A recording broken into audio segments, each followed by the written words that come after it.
Di-share PPT-nya.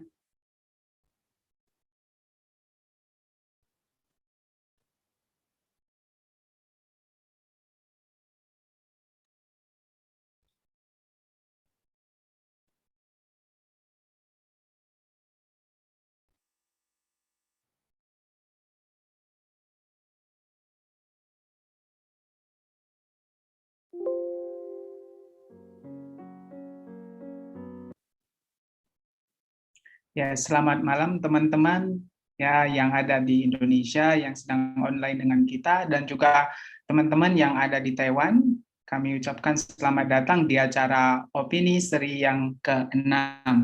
Di seri yang ke-6 kita akan membahas special topik tentang child free dan free sex, salah satu fenomena sosial yang cukup berkembang ya di Taiwan yang akan kita kupas tuntas pada malam hari ini bersama narasumber kita. Perkenalkan, nama saya Samuel Herianto, saya mahasiswa S3 dari NTU Taiwan. Saya sebagai moderator pada malam hari ini. Dan juga kita ada Michelle Wong, alumni S2 dari NTUST, juga sebagai moderator kita pada malam hari ini. Baiklah teman-teman, selamat datang dan kita akan berdiskusi tentang topik ini. Dan mari kita memulai seri yang ke-6 opini dengan memuji Tuhan bernyanyi Besarlah Allahku.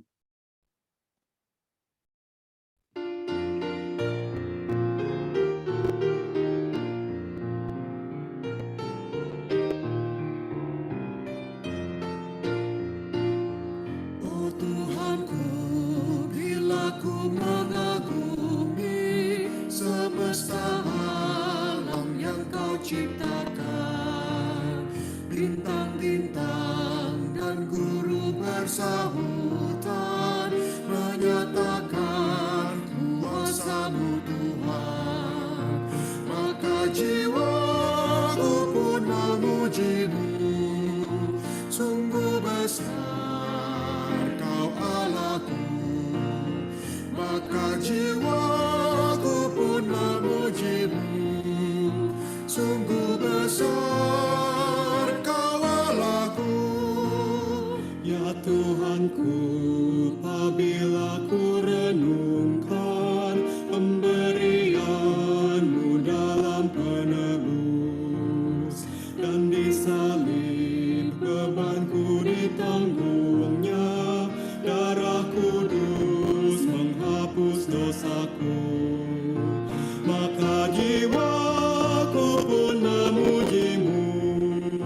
Sungguh besar Kau Allahku, maka jiwaku pun memuji-Mu. Sungguh besar Kau Allahku. Apabila nanti Kristus memanggilku, sukacitaku amatlah besar. Bukan sujud menyembah dengan gentar dan berkata, sungguhlah Kau besar. Maka jiwaku pun memuji-Mu. Sungguh besar Kau Allahku, maka jiwaku pun memuji-Mu. Sungguh besar Kau Allahku.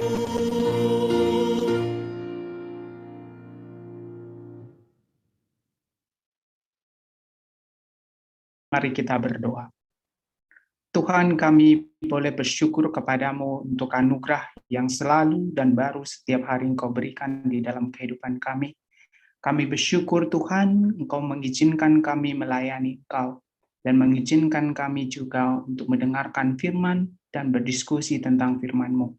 Tuhan, pada malam hari ini kami ingin berdiskusi tentang salah satu fenomena sosial di Taiwan dan juga sedang terjadi di seluruh dunia, child free dan free sex. Ya Tuhan, berilah kami anugerah agar kami memahami perspektif Alkitab tentang fenomena ini. Tuhan, berkatilah kiranya acara ini dari awal sampai akhir. Di dalam nama Tuhan kami Yesus Kristus, kami berdoa dan bersyukur. Amin. Ya, selamat malam. Ya, saya Michelle menjadi moderator acara opini hari ini. Pada seri yang ke-6, kita akan membahas child free. Ya, ini adalah fenomena sosial ya, di mana pasangan suami istri tidak mau punya anak.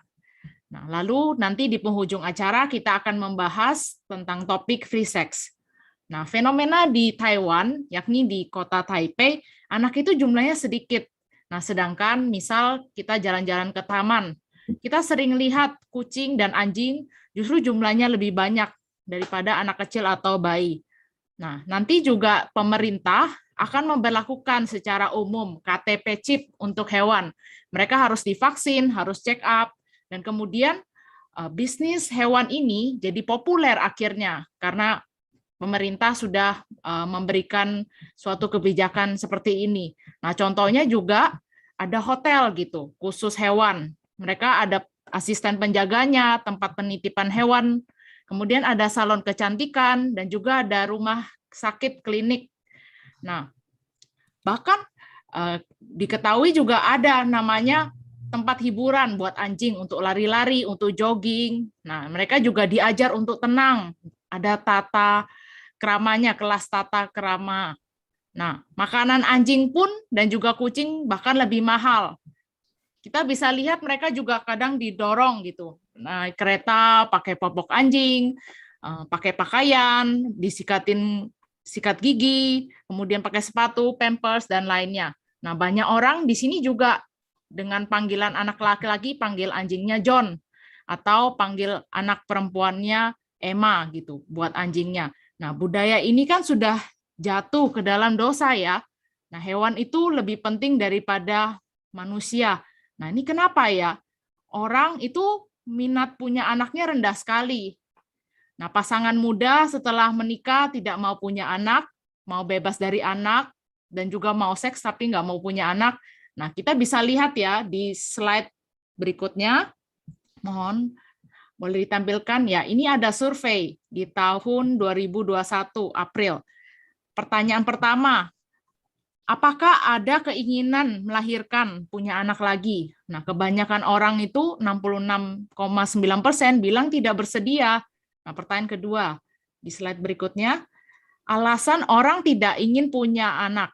Nah, katanya gajinya tidak mencukupi, biaya pendidikan anak mahal, satu anak sudah cukup, capek menjaga anak, masa depan terhadap negara menjadi suram gitu kalau punya anak. Nah, ini kan konsep orang dunia ya, memandang lebih baik tidak punya anak. Nah, orang memandang secara positif dan juga memandang secara negatif akan tidak punya anak ini. Kalau secara positif, mereka menganggap bahwa ini bagian dari kelestarian lingkungan.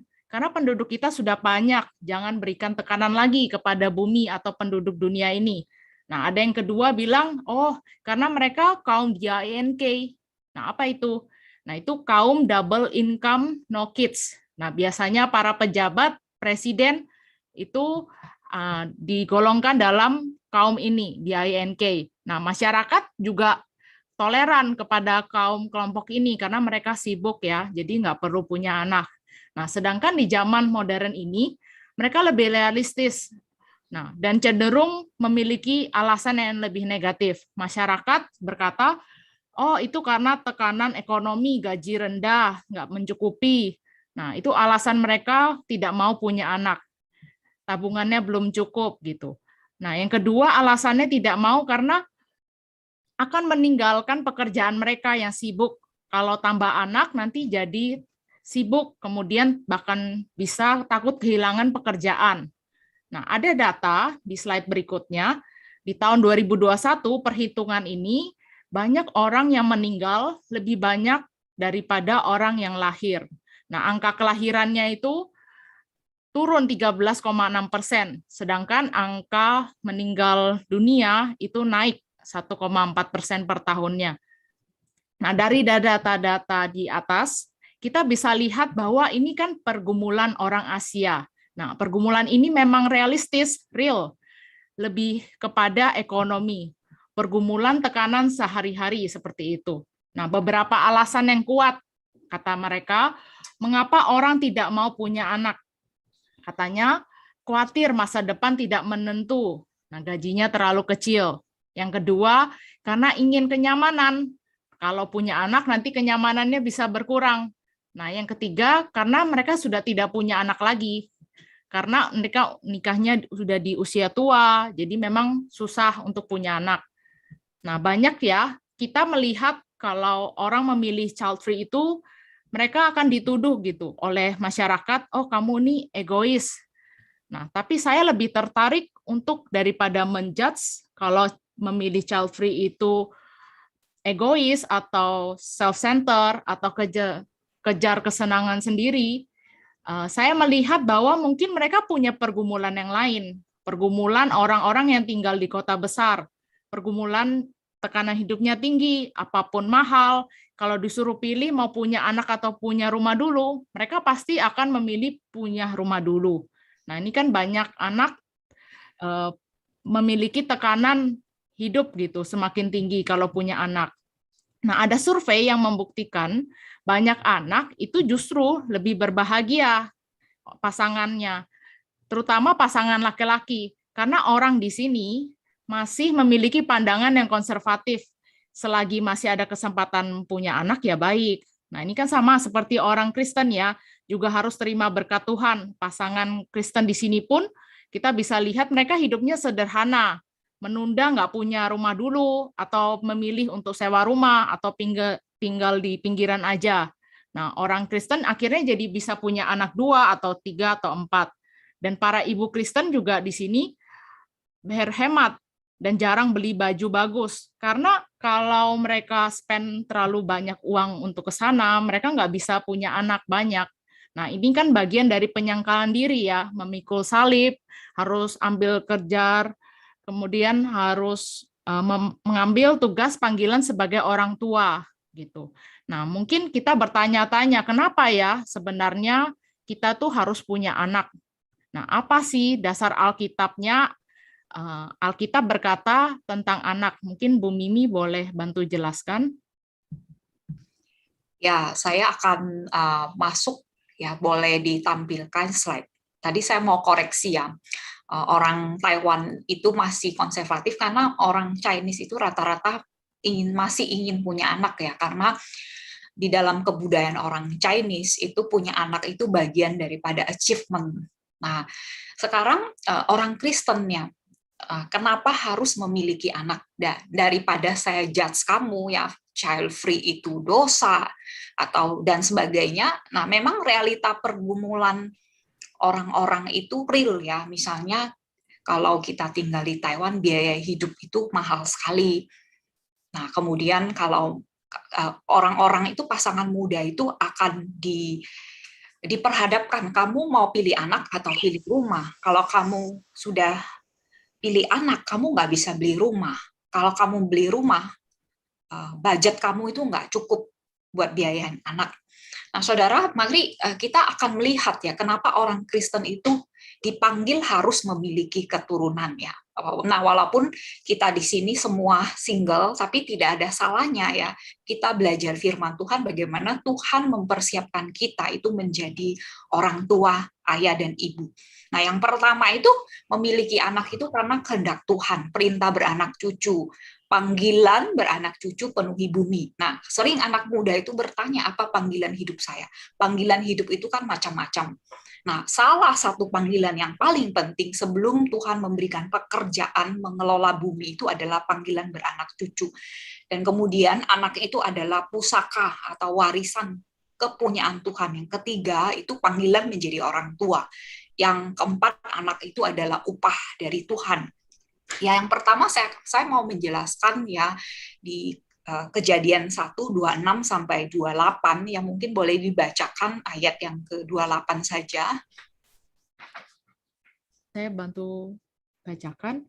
Allah memberkati mereka, lalu Allah berfirman kepada mereka, beranak cuculah dan bertambah banyak, penuhilah bumi dan taklukkanlah itu, berkuasalah atas ikan-ikan di laut dan burung-burung di udara, dan atas segala binatang yang merayap di bumi.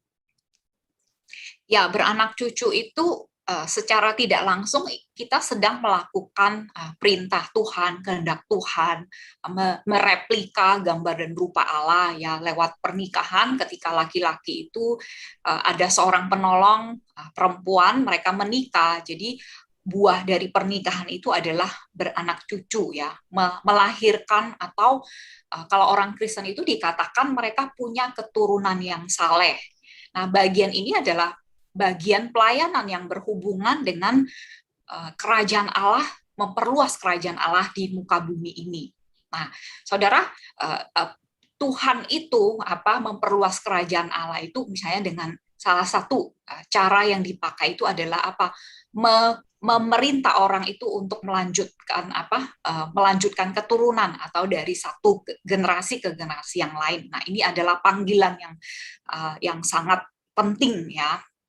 Nah, tetapi sekarang orang tidak mengerti kebanyakan dari awal itu sudah menolak untuk punya anak karena mau menghindari penderitaan. Nah, saudara, kalau kita lihat di dalam kitab suci biasanya kan ada dua silsilah ya, ada silsilah yang namanya keturunan orang saleh atau orang percaya. Mereka disebut keturunan dari anak-anak Allah. Sedangkan yang keturunan yang satunya itu adalah keturunan orang tidak percaya. Mereka disebut keturunan anak-anak manusia. Nah, coba saudara perhatikan slide di Kejadian 4 ya. Di Kejadian 4 terutama ayat 20 21 ya. Nah, keturunan orang yang tidak percaya biasanya yang ditonjolkan itu adalah pencapaian prestasi. Nah, keturunannya itu disebut bapak dari seni musik, ada yang ahli pertanian, ahli besi. Nah, kalau kita lihat keturunan dari Kain itu mereka punya peradaban yang sangat tinggi. Mereka punya banyak penemuan-penemuan baru, dikasih banyak sekali anugerah umum oleh Tuhan ya. Saudara, kalau dilihat ya dari kacamata dunia, orang kelompok ini ya, mereka layak mendapatkan penghargaan Nobel ya. Mereka adalah orang-orang terkenal yang dicatat di dalam sejarah. Mereka memberikan kontribusi yang sangat tinggi sekali kepada dunia ini. Nah, sedangkan keturunan anak-anak Allah atau anak terang, kalau kamu perhatikan di slide Kejadian 5 ya, dari Adam hingga Nuh. Nah, yang ditonjolkan itu apa? Nah, yang dicatat itu sangat sederhana sekali. Siapa melahirkan siapa, lalu mereka berumur berapa, berusia berapa, lalu meninggal dunia, begitu saja. Nah, mereka dicatat itu mereka hanya pendatang atau orang asing di dalam dunia ini. Mereka hidup sementara di dalam dunia ini. Tugas mereka melahirkan, memperbanyak keturunan, lalu setelah tutup usia meninggal dunia kembali ke sisi Tuhan. Nah, sederhana sekali kan melahirkan anak, melanjutkan keturunan dari generasi ke generasi yang lain. Nah, saudara, anak-anak yang mereka lahirkan itu justru bukan anak-anak biasa ya. Nah, saudara, maka yang ingin saya jelaskan itu adalah panggilan keluarga Kristen dengan panggilan keluarga orang yang tidak percaya itu sangat berbeda ya. Nah, keluarga dari orang Kristen, mereka melahirkan keturunan yaitu untuk beribadah dan melayani Tuhan. Nah, kemudian juga meneruskan janji Tuhan ya yang diwariskan dari Adam, Nuh, Abraham, Ishak, Yakub dan seterusnya. Nah, sampai kepada generasi Nuh ya digambarkan ya, dicatat bahwa Nuh itu adalah pemberita kebenaran. Nuh itu mendapatkan kasih karunia dari Tuhan, dia orang benar, lalu imannya itu harus diturunkan kepada generasi yang lain. Nah, ini adalah bagian silsilah dari orang percaya dan memang sangat berbeda sekali ya. Yang ditonjolkan itu bukan prestasi mereka di dalam dunia ini, sumbangsinya mereka berapa, tetapi tugas utama mereka itu adalah beribadah kepada Tuhan dan menurunkan iman itu kepada generasinya. Berarti orang Kristen menikah itu penting sekali, bagaimana tugas utamanya itu adalah mendidik anak mereka itu untuk mencintai dan melayani Tuhan. Ya begitu. Nah, Bu Mimi boleh nggak kasih kita contoh-contoh dalam kehidupan sehari-hari bagaimana orang tua Kristen itu mengasuh anak? Ya, kita tahu bahwa panggilan yang mengasuh anak itu kan juga termasuk panggilan itu menjadi nabi, menjadi imam, menjadi raja. Nah, kemudian saudara, kita tahu menjadi nabi itu nabi itu kan memberitakan Injil ya, menginjili, dan kalau menjadi imam itu misalnya kalau di dalam keluarga seorang ayah, nah tugas ini kan tugas kepala keluarga. Imam itu dia harus membangun family altar ya, berdoa. Nah, bukan istri yang mengajak, tetapi ini adalah tugas suami. Kalau raja itu merencanakan, memimpin, mensuplai, protect, memberikan keadilan dan kasih. Nah, saudara, maka tugas parenting itu ya bukan harus diserahkan, atau di Taiwan bilang itu BOT ya. Kalau kita nggak mampu lagi, kita BOT ke kakek nenek, pemerintah, atau tempat penitipan anak, atau kita sodorkan saja kepada gereja, sekolah, atau guru. Nah, saudara, panggilan menjadi orang tua, privilege itu kan dari Tuhan, diberikan khusus. Nah, tidak diberikan kepada sembarang orang ya. Kalau misalnya Tuhan tidak memberikan anak, kita nggak bisa punya anak. Nah, mendidik anak itu sangat penting dan sama pentingnya dengan pekerjaan yang lain yang menghasilkan uang. Nah, di zaman modern itu karena yang dipentingkan orang-orang dunia itu adalah achievement, pencapaian prestasi ya, menghasilkan uang atau tidak, maka orang-orang ya termasuk orang Kristen sendiri sering ya lupa bahwa mendidik anak itu atau misalnya menjadi ibu rumah tangga yang full timer itu, yang mendidik anak itu dianggap pekerjaan nomor 2 atau diremehkan. Ya banyak ya, misalnya kalau ada orang yang jadi ibu rumah tangga yang full time ya, maka kemungkinan dia bisa dicela oleh keluarganya ya, dikata-katai oleh temannya, oleh mertuanya atau ibunya sendiri. Dikatain misalnya, kamu malas sekali ya, kamu sekolah tinggi tapi di rumah cuma jaga anak, kamu boros waktu, kamu bodoh sekali, punya skill itu nggak dipakai. Nah, saudara, lama-lama akhirnya perempuan, wanita itu tidak mau jadi ibu rumah tangga gitu loh. Nah, karena dianggap itu adalah pekerjaan bodoh yang tidak produktif, yang tidak menghasilkan uang. Nah, saudara, kita harus tahu kalau kita orang yang memegang prinsip kebenaran firman Tuhan, nah anak itu ya bukan hewan kesayangan kita ya, bukan anjing di rumah atau kucing di rumah yang kita pelihara. Nah, ini istilah yang kasar, nah tetapi ini kan yang kita lihat bagaimana orang-orang ya yang tidak sadar itu memperlakukan anak mereka itu seperti binatang kesayangan mereka. Nah, depend atau diserahkan ke pemerintah ya, tempat penitipan anak, baby sister, tempat les ya.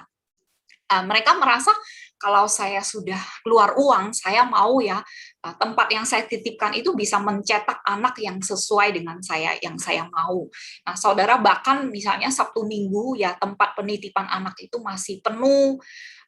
Ada orang tua yang berbicara demikian, kamu nggak bosan ya lihat anakmu terus ya Senin Sabtu Minggu gitu. Harus lihat bosen gitu bersama anak terus. Nah, saudara, padahal orang tua dengan anak itu butuh waktu untuk mengenal karakter ya. Dan anak juga perlu belajar dari orang tua yang dewasa, bagaimana dia bertumbuh menjadi orang dewasa, dan orang tua itu harus memakai waktu dan kemudian mendidik anaknya itu untuk memiliki kebiasaan baik ya, dan kemudian mendidik dia di dalam Tuhan, bersandar kepada Tuhan. Nah, saudara, orang memang semakin lama kita lihat menghina panggilan beranak cucu ya. Ibu full timer itu dianggap remeh, dan sering orang malu untuk mengatakan saya ini ibu rumah tangga di rumah saja ya, tidak menghasilkan uang. Nah, saudara, pekerjaan menjadi orang tua, terutama panggilan seorang ayah dan ibu, yaitu adalah panggilan pelayanan kepada Tuhan. Nah, kalau kita melakukan itu, berarti kita sedang melakukan kehendak Tuhan. Nah, saudara, sekarang apalagi yang perempuan itu didikte dengan pengaruh gerakan feminisme ya, perempuan harus emansipasi ya, harus ada pekerjaan, harus ada uang, harus menonjol ya, jangan mau kalah ya. Nah, saudara, lama-lama saudara, orang mau menonjol diri menonjolkan diri sendiri, ya pasti dia tidak akan mau lagi mendedikasikan diri itu kepada anak dan keluarga. Nah, padahal firman Tuhan mengatakan sebelum ada pekerjaan yang lain, Tuhan sudah memanggil manusia itu untuk menjadi orang tua. Nah, saudara, di dalam keluarga kan ada dua pilar, ayah dan ibu, dan itu tidak boleh kurang, ya. Ya, demikian sharing dari saya. Silakan dilanjutkan, Michelle. Ya, menarik ya. Berarti penilaian masyarakat terhadap anak itu sudah berubah drastis. Mereka sudah nggak melihat anak itu sebagai suatu milik yang berharga. Kalau saya boleh katakan, yang tadi Ibu tuliskan juga di PPT, pusaka gitu ya. Nah, padahal kan kita tahu bahwa anak itu pusaka milik kepunyaan Tuhan. Nah, mungkin Bu Mimi boleh bantu jelaskan ke teman-teman yang ada di Zoom dan di YouTube, apa makna dari anak itu pusaka milik kepunyaan Tuhan, Bu? Ya, mari baca ya Mazmur 127 3-5. Silakan dibaca bagian ini. Saya akan bantu baca. Mazmur 127 ayat 3-5. Sesungguhnya anak laki-laki adalah milik pusaka daripada Tuhan, dan buah kandungan adalah suatu upah. Seperti anak-anak panah di tangan pahlawan, demikianlah anak-anak pada masa muda. Berbahagialah orang yang telah membuat penuh tabung panahnya dengan semuanya itu. Ia tidak akan mendapat malu apabila ia berbicara dengan musuh-musuh di pintu gerbang.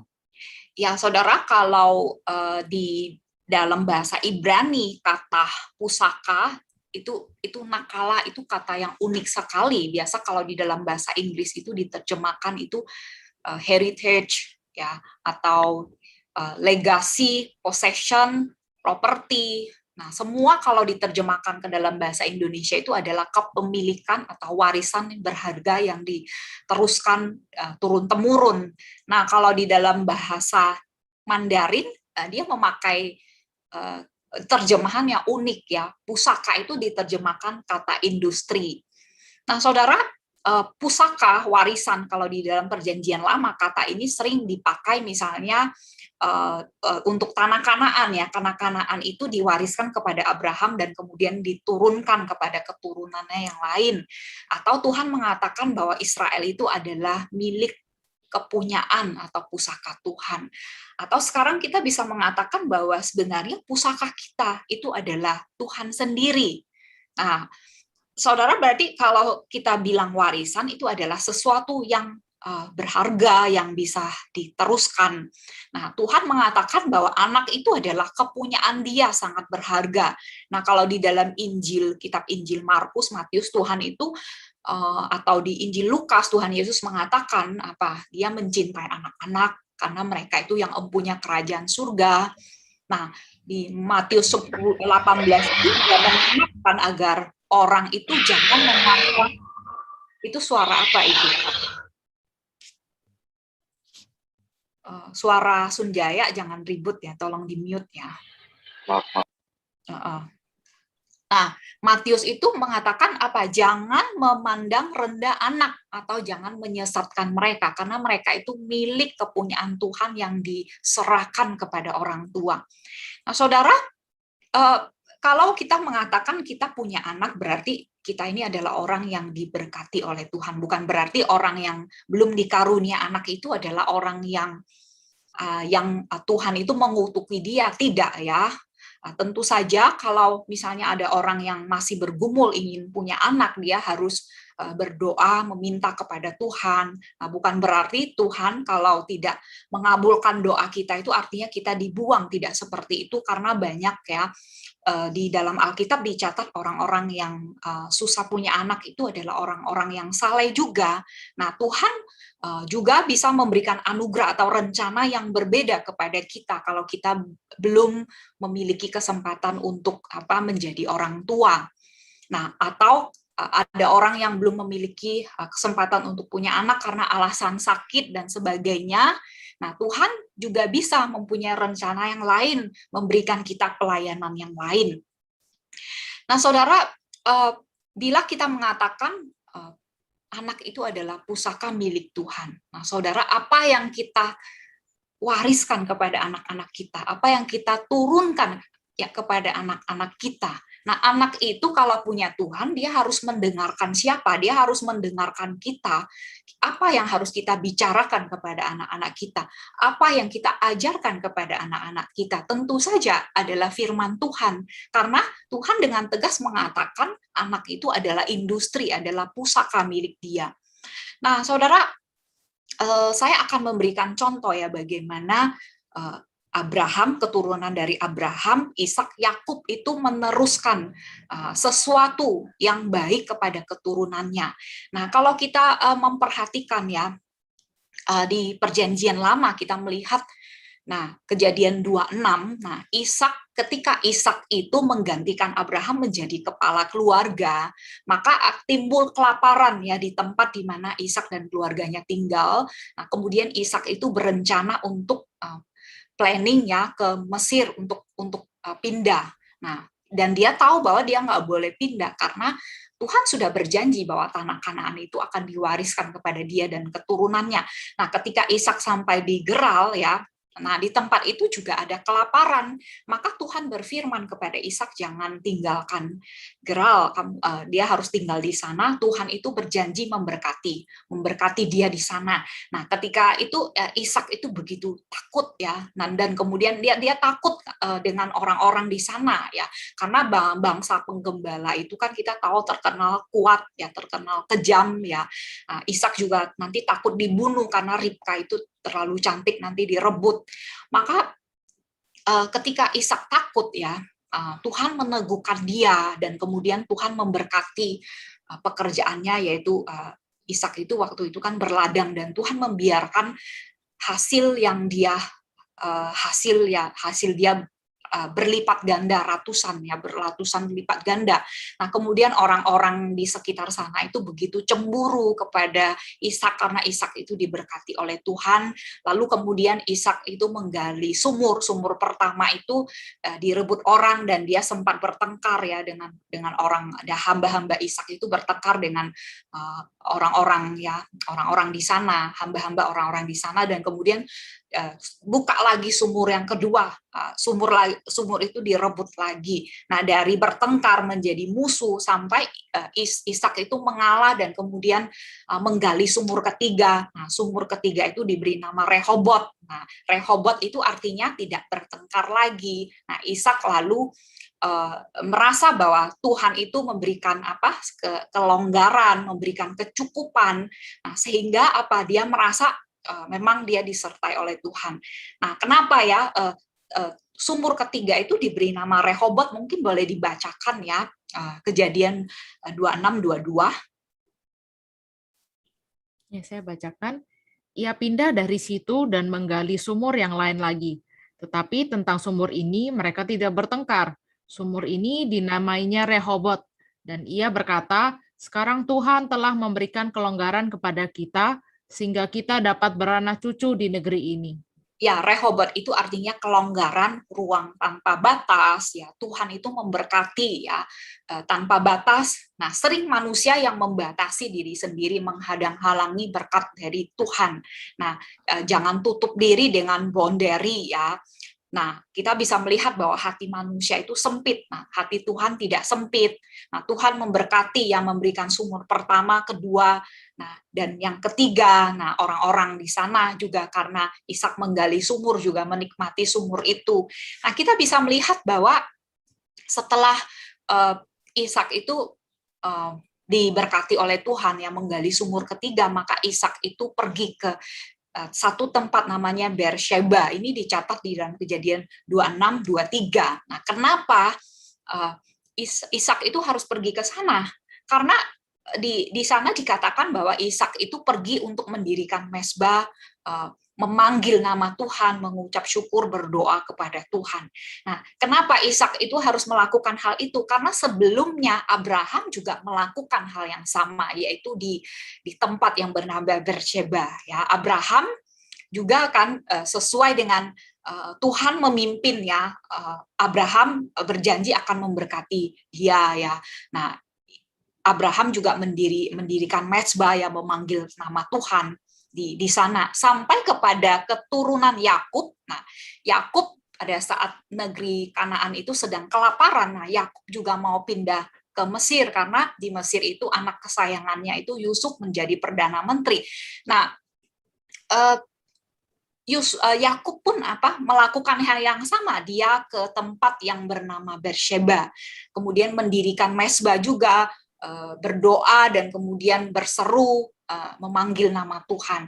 Nah, saudara, kita melihat ya dari Abraham, Ishak, Yakub, mereka memiliki banyak kesamaan dari berbohong ya, dari istrinya itu dibilang itu adik ya.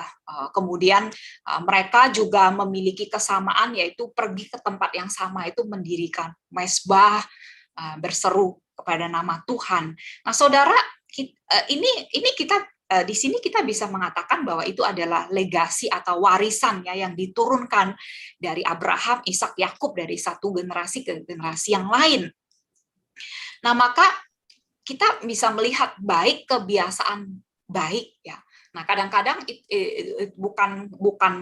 bukan hal yang kebetulan ya. Misalnya Abraham, kenapa ya ada hal yang sama misalnya dengan Ishak atau dengan Yakub. Nah, kita tahu bahwa pergumulan di dalam dunia ini ya itu saja. Nah, kalau kita mengambil keputusan yang salah, anak itu bisa meniru. Kalau kita mengambil keputusan yang benar, itu pun ditiru, baik dan buruk itu ditiru. Nah, Ishak kembali ke Bersheba itu meniru Abraham, dan Yakub itu juga meniru ayahnya. Nah, kita melihat bahwa itu adalah legasi pelayanan kita ya, mendengarkan Tuhan ya, melayani Tuhan, itu adalah legasi yang diturunkan kepada keturunan kita.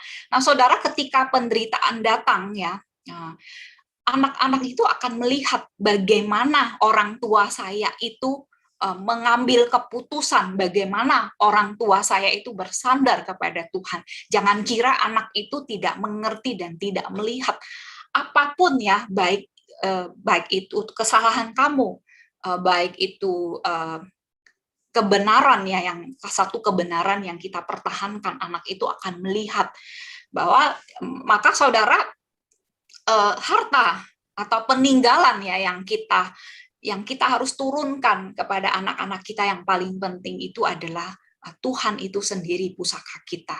Iman yang benar itu yang harus kita turunkan kepada mereka.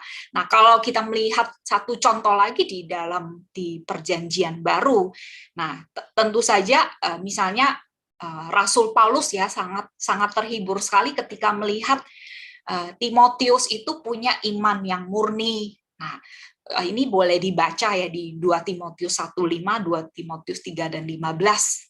Ya, silakan. 2 Timotius 1 ayat 5.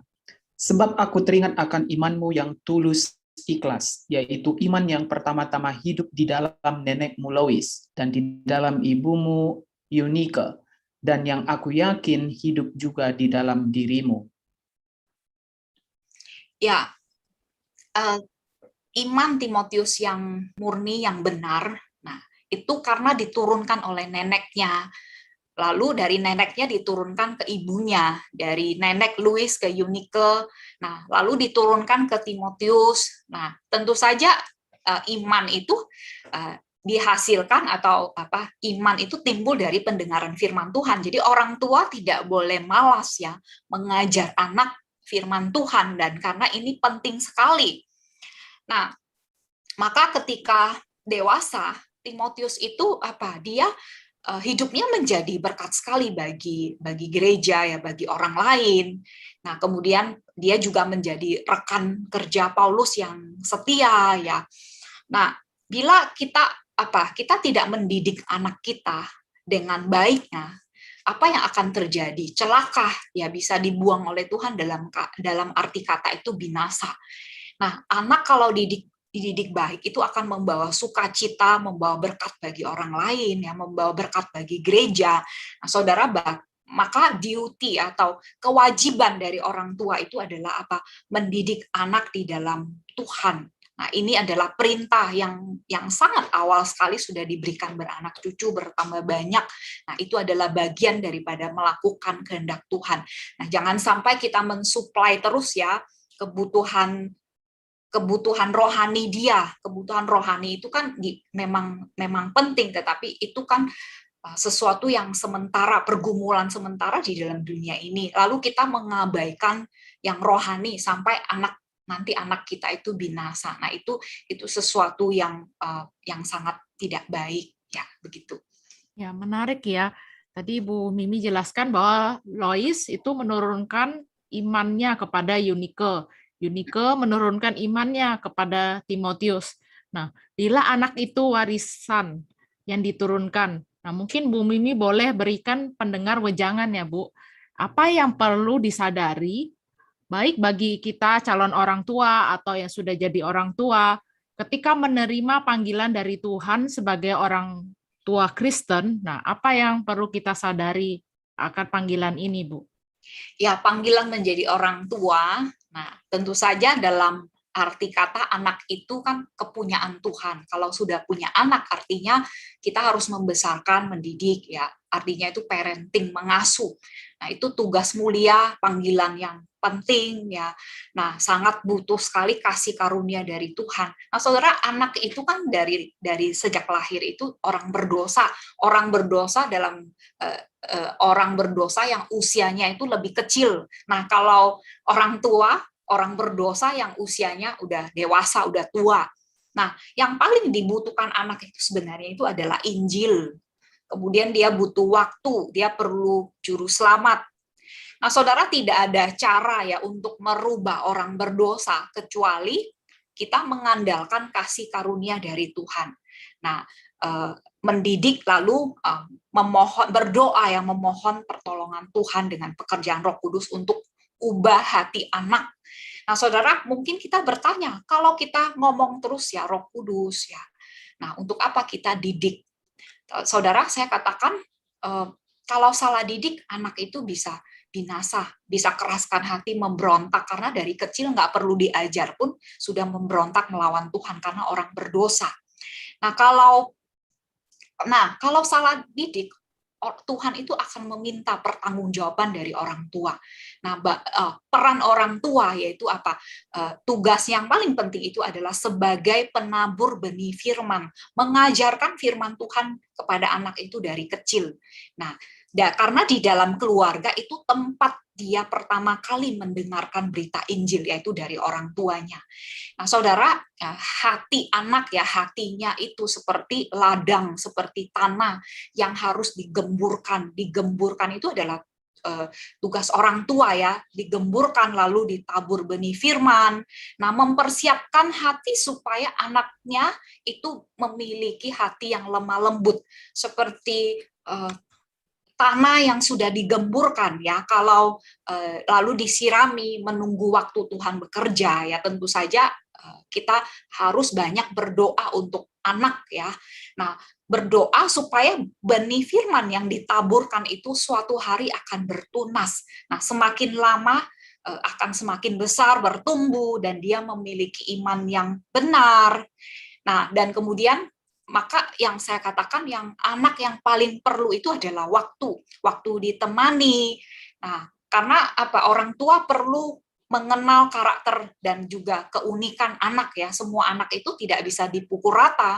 Mereka punya keunikan. Nah, maka cara orang tua itu mendidik itu juga sangat berbeda ya. Misalnya kita bisa melihat Esau dengan Yakub ketika mereka lahir ya, satu suka di rumah, satu suka keluar, satu suka berpetualang, satu suka diam. Nah, itu kan memang Tuhan memberikan setiap anak itu keunikan dan karakter masing-masing, dan orang tua perlu mengenal dan perlu adanya pendekatan yang benar untuk mendidik mereka, dan kemudian perlu waktu juga untuk mengoreksi dan kemudian mendidik mereka memiliki kebiasaan yang baik. Nah, saudara, tadi saya katakan kalau kita tidak menegur atau tidak mendidik anak, Tuhan akan meminta pertanggungjawaban kita. Nah, contohnya, saudara, di kitab 1 Samuel ya, Imam Eli itu tidak menegur anaknya ketika anaknya berdosa. Nah, kedua anaknya itu apa?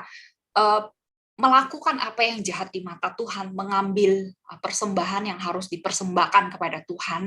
Nah, Imam Eli itu tidak menegur, nah bahkan membiarkan. Lalu Tuhan itu sangat murka dan membinasakan kedua anaknya. Nah, Tuhan meminta pertanggungjawaban Eli dengan mencela, dengan mengatakan kamu lebih menghormati anakmu dibandingkan menghormati Tuhan. Nah, saudara, kita tahu bahwa biasanya kan memang anak itu buah hati, itu kita sayang. Jangan sampai saudara terlalu memanjakan sampai kita tidak berani menegur ya. Lalu Tuhan itu yang menegur. Nah, saudara, itu kurang baik. Dan juga kalau kita melihat dari 1 Tesalonika 2:11 itu, nah, Paulus itu mengatakan, dia menasehati bahwa tugas dia itu seperti seorang bapak terhadap anak-anaknya. Dia itu terus menguatkan hati seorang demi seorang. Nah, saudara, Paulus sering menempatkan dirinya sendiri itu adalah seorang bapak, seorang ayah rohani ya, yang harus membutuhkan banyak waktu ya untuk menasihati, untuk menguatkan ya seorang demi seorang untuk dibawa kepada Tuhan. Dia juga mendoakan orang. Nah, ini butuh tanggung jawab yang besar, butuh kesabaran, butuh waktu yang sangat panjang. Nah, saudara, kembali lagi diingatkan bahwa biasanya memang kebanyakan anak waktu kecil itu lebih banyak bersama dengan ibunya. Tetapi kita harus tahu bahwa orang tua, tugas mendidik, tugas parenting itu adalah tugas ayah dan ibu. Nah, karena itu mewakili Tuhan di dalam dunia ini, membesarkan anak yang memang itu adalah kepunyaan Tuhan. Misalnya Amsal 1 dan Amsal pasal 1 ayat yang ke-8 itu dikatakan apa? Mendengarkan didikan ayah dan jangan menyia-nyiakan ajaran ibu. Jadi ayah dan ibu itu berperan ya. Nah, saya akan memberikan contoh bagaimana pada umumnya orang-orang itu mendidik anak ya. Nah, misalnya saudara, kita bisa bagi orang tua itu menjadi 3 jenis. Yang satu itu orang tua yang tidak punya sasaran atau tidak punya goal ya. Biasanya dia akan berpikir asal anak saya tidak menjadi penjahat, dia bisa menjadi manusia baik ya, tidak apa-apa. Saya tidak punya tuntutan yang terlalu tinggi untuk anak saya. Nah, yang kedua, ada orang tua itu yang memang punya sasaran yang jelas atau goal ya. Dia akan bekerja keras membesarkan anak, lalu mendambakan anaknya itu punya pekerjaan yang baik, sukses di mata orang, dan kemudian punya pencapaian prestasi yang bisa dibanggakan di dalam keluarga dan juga sesama orang-orang gereja. Yang ketiga itu ada orang tua yang demikian. Dia memiliki harapan dan harapannya itu dia berharap anaknya itu juga sama seperti dia. Nah, misalnya kalau orang tuanya seorang pemusik, nah anak itu juga diharapkan jadi pemusik. Atau dia tidak jadi pemusik, akhirnya dia mengharapkan anaknya yang jadi pemusik dari balita. Sudah mendidik, kamu harus bermain lagu-lagu yang susah ya, mungkin nanti kamu akan jadi pianis yang terkenal ya. Atau yang jadi dokter dari kecil itu dididik jadi dokter. Tapi yang kita mau pertanyakan itu adalah apakah itu kehendak kita atau itu adalah kehendak Tuhan. Nah, saudara, saya yakin semua orang tua Kristen itu menginginkan anaknya itu menjadi sukses dengan alasan kalau nanti anak saya sukses bisa dipakai ya untuk melayani Tuhan, untuk menjadi berkat bagi orang lain. Nah, saudara, itu tentu saja tidak salah. Tetapi, nah kalau kita telaah ya, kalau kita kritisi zaman sekarang, banyak orang tua itu yang mendidik anak ya. Kita lihat ya di Taiwan Sabtu Minggu itu tempat les itu masih penuh, ramai. Dari les mata pelajaran sampai les olahraga, les musik dan sebagainya, apapun yang bisa dipikirkan itu bisa jadi les. Nah, orang Kristen juga ya suka anak-anaknya itu les dari Senin mungkin sampai ada yang Sabtu Minggu ada yang juga yang dikasih les. Nah, saudara, orang Kristen pada awalnya memang mereka punya hasrat yang kudus mendidik anaknya itu dari awal itu baik ya, belajar ya, dari kecil harus investasi, belajar yang benar. Nah lama-lama saudara, hasratnya yang awalnya kudus itu berubah ya, bisa menjadi itu memanipulasi anak ya. Fokusnya bukan fokusnya kepada Tuhan, tetapi fokusnya itu agar sukses dilihat orang, agar berhasil, lalu mengontrol semuanya itu dengan target ya. Atau misalnya bisa memaksa ya anaknya 1 minggu itu harus main berapa puluh jam piano. Nah, tetapi saudara lupa atau pelit mengajarkan firman Tuhan. Misalnya 1 hari 1 jam saja pelit mau cerita Alkitab, atau mau ajak berdoa ya diam ya 1 hari berapa menit harus, atau setengah jam ya berlutut berdoa bersama, mengajarkan anak dari kecil itu bersandar kepada Tuhan. Nah, saudara, itu sering yang dilalaikan orang tua. Nah, saudara, kita tahu bahwa anak itu atau manusia itu kan dia makhluk rohani yang punya tubuh fisik. Yang sering orang tua suplai itu adalah kebutuhan fisiknya yang dilihat orang. Tetapi yang sering diabaikan itu adalah kebutuhan kekal ya, yang kebutuhan rohani, karena dia memang makhluk rohani. Nah, fokusnya itu biasanya kepada kesuksesan, performance ya, takut kalah. Nah, atau kita lihat ya banyak orang Kristen ya yang anaknya minggu jangan ke gereja lah, udah capek ya, besok kan mau bangun pagi, besok ujian ya. Nah, kemudian menuntut ya anaknya les drill berjam-jam ya. Nah, lupa mengajar bagaimana harus menyerahkan dia itu bersandar kepada Tuhan dari kecil, lupa mengajarkan mereka itu menyerahkan kekhawatiran hidupnya itu kepada Tuhan. Nah, saudara, bagian yang rohani itu kan memang sulit dibentuk karena memang dari kecil anak itu terlahir untuk memang berdosa dan memberontak ya kepada Tuhan. Nah, dan misalnya pelit ya, misalnya kita mengajar anak kita itu untuk bersekutu dengan teman-temannya, ya bersekutu, melayani orang di gereja, ya.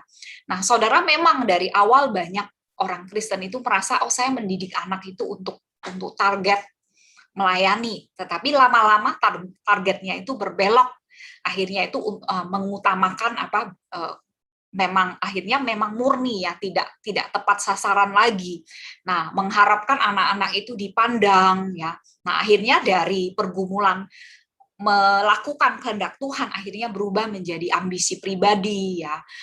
Akhirnya hasratnya itu semakin lama semakin tidak kudus ya. Nah, saudara, kita tahu kalau kita membiarkan keinginan kita itu, yang hasrat kita yang tidak kudus itu semakin lama semakin membesar. Nah, lama-lama kita akan menjadi orang tua yang tidak menghormati Tuhan. Nah, saudara, orang tua yang memupuk hasrat keinginannya, nah, kemudian dipaksakan kepada anak-anaknya juga akan nanti lama-lama memiliki hasrat yang tidak kudus, juga akan meniru apa yang orang tua lakukan kepada dia. Nah, saudara, kita tahu bahwa hasrat ya, kalau dibiarkan ya, hasrat yang tidak memuliakan Tuhan, yang tidak kudus, itu nanti lama-lama akan menjadi idol, menjadi monster yang mengontrol kita ya, menjadi hasrat liar yang akhirnya nanti kita yang menjadi Tuhan ya, hasrat kita yang menjadi Tuhan. Nah, ilah-ilah palsu itu yang ada dalam diri kita yang mengontrol kita. Jadi orang tua, saudara, kalau kita tahu bahwa kita ini orang tua, sebenarnya anak itu punya Tuhan, saya ini wakil Tuhan, Tuhan hanya menyerahkan, menitipkan anak itu kepada saya menjadi ayah dan ibu, maka saudara, berarti kita harus tahu ya, kehadiran saya itu untuk apa. Nah, kehadiran anak, nah kemudian kehidupan anak itu bukan untuk memuaskan kemuliaan atau ambisi pribadi saya, atau memuaskan hasrat saya. Nah, saudara, kita harus jangan kita itu sampai terjebak yang mencuri kemuliaan Tuhan. Nah, lalu memandang ya kesuksesan di dalam dunia ini jauh lebih penting daripada hal-hal yang rohani. Nah, saudara, itu akan merusak nanti relasi orang tua dan anak ya. Nanti jadi orang tua itu bisa membandingkan, kamu ini orang tua yang sukses ya, coba lihat anakmu sukses. Nah, kita lupa sebenarnya kehadiran anak di tengah keluarga itu adalah untuk kerajaan Allah, karena anak itu kepunyaan Allah. Nah, kemudian kita ini hanya wakil Tuhan. Jadi kalau kita ini wakil Tuhan, nah, kita harus berbicara apa, bertindak apa kepada anak. Waktu kita berbicara, kita mengajar, apa yang harus kita ajarkan, bagaimana kita harus mengarahkan anak kita. Nah, saudara, ini harus menjadi pergumulan. Nah, kita harus tahu posisi kita ya di ketika mendidik. Kita ini hanya ambasador, kita ini hanya wakil Tuhan di muka bumi ini, ya begitu. Ya, kalau gitu yang bisa saya tangkap dari poin 3 ini, dalam mendidik anak, setiap anak itu orang tua perlu ada seninya sendiri ya Bu ya. Nah, bagaimana orang tua tuh perlu mensuplai lahiriah, tapi juga nggak boleh lupa untuk sangat menekankan tentang hal rohani. Nah, sehingga mereka jadi pribadi yang takut Tuhan. Ya, ini kan mungkin pergumulan bagi para orang tua. Nah, saya lihat kalau gitu ini cara Tuhan juga memberikan anugerah ya kepada orang tua lewat anak-anaknya. Nah, mungkin kalau begitu, salah tidak Bu kalau saya katakan anak itu upah dari Tuhan? Karena mungkin tadi saya statement-kan ini cara Tuhan memberikan anugerah kepada Tuhan, yaitu lewat anak-anak. Jadi anak itu adalah upah dari Tuhan. Nah, mungkin Bu Mimi boleh bantu koreksi. Ya, poin yang keempat yang terakhir itu, anak itu kan upah dari Tuhan. Nah, saudara, kalau mendidik anak itu tugas yang berat ya, penuh air mata. Ya, karena apa? Saya katakan anak itu orang berdosa yang orang berdosa yang usianya itu kecil. Nah, bisa melawan, membangkang ya, memberontak ya. Nah, kita sangat membutuhkan anugerah Tuhan. Nah, dan memang penderitaan orang tua itu real ya, kita nggak bisa mengatakan oh mengada-ngada, bukan, itu memang satu penderitaan, tapi Tuhan itu memberikan upah, anak itu adalah upahnya. Nah, Tuhan memberikan janji bahwa kalau anak itu dididik dengan baik, dia akan pulang dengan bersorak-sorai. Itu dicatat di dalam Mazmur 126:5-6. Nah, orang yang menabur dengan mencucurkan air mata akan menuai dengan bersorak-sorai. Nah, orang yang berjalan maju dengan menangis sambil menabur benih ya akan pulang dengan sorak-sorai. Jadi orang tua itu nggak boleh malas, nggak boleh membiarkan. Itu butuh banyak waktu, butuh hikmat dari Tuhan, butuh banyak doa ya. Nah, saudara, kalau kita membaca ya Lukas 6:43-44 ya, silakan boleh dibaca. Lukas 6:43-44. Lukas 6 ayat 43-44. Karena tidak ada pohon yang baik yang menghasilkan buah yang tidak baik, dan juga tidak ada pohon yang tidak baik yang menghasilkan buah yang baik. Sebab setiap pohon dikenal pada buahnya. Karena dari semak duri orang tidak memetik buah ara, dan dari duri-duri tidak memetik buah anggur. Ya, di dalam Alkitab ya, sering manusia itu diibaratkan kan pohon. Nah, jadi mendidik orang atau mendidik manusia itu juga seperti kita menanam, menabur, lalu kita menunggu pohon itu menghasilkan buah. Ya, tentu saja kita menginginkan buah yang baik. Istilahnya kalau sekarang lagi musim misalnya buah mangga, kita ingin ya menikmati upah kita, yaitu ada buah yang kita bisa nikmati, buah yang manis, yang besar, yang tidak busuk. Nah, pohon kalau di sini dari konteks Lukas ini dikatakan pohon yang tidak baik itu tidak akan menghasilkan buah yang baik. Nah, pohon yang baik akan menghasilkan buah yang baik. Nah, biasanya dari buahnya itu kita kenal pohonnya. Nah, pohon ara tidak akan menghasilkan buah anggur atau sebaliknya. Jadi dari jenis buah yang dihasilkan, nah kita bisa melihat bahwa akar dari pohon itu gimana, pohonnya bagaimana. Nah, saudara, akar yang busuk, akar yang sudah rusak, nah tidak akan bisa menghasilkan buah yang menarik atau buah yang baik. Nah, saudara, akar pohon itu sering diibaratkan itu adalah hati manusia. Nah, saudara, kembali lagi ke hati orang tua itu adalah apa? Mendidik hati. Nah, hati ya, menolong anak itu bersandar kepada Tuhan, menolong anak itu hidup berbuah. Nah, hati ya, akar Nah, akar itu ibarat hati. Nah, saudara, kalau kita baca di Galatia 5:22 sampai 23, buah-buah roh ya, buah-buah roh itu kan ada kasih, sukacita, damai sejahtera.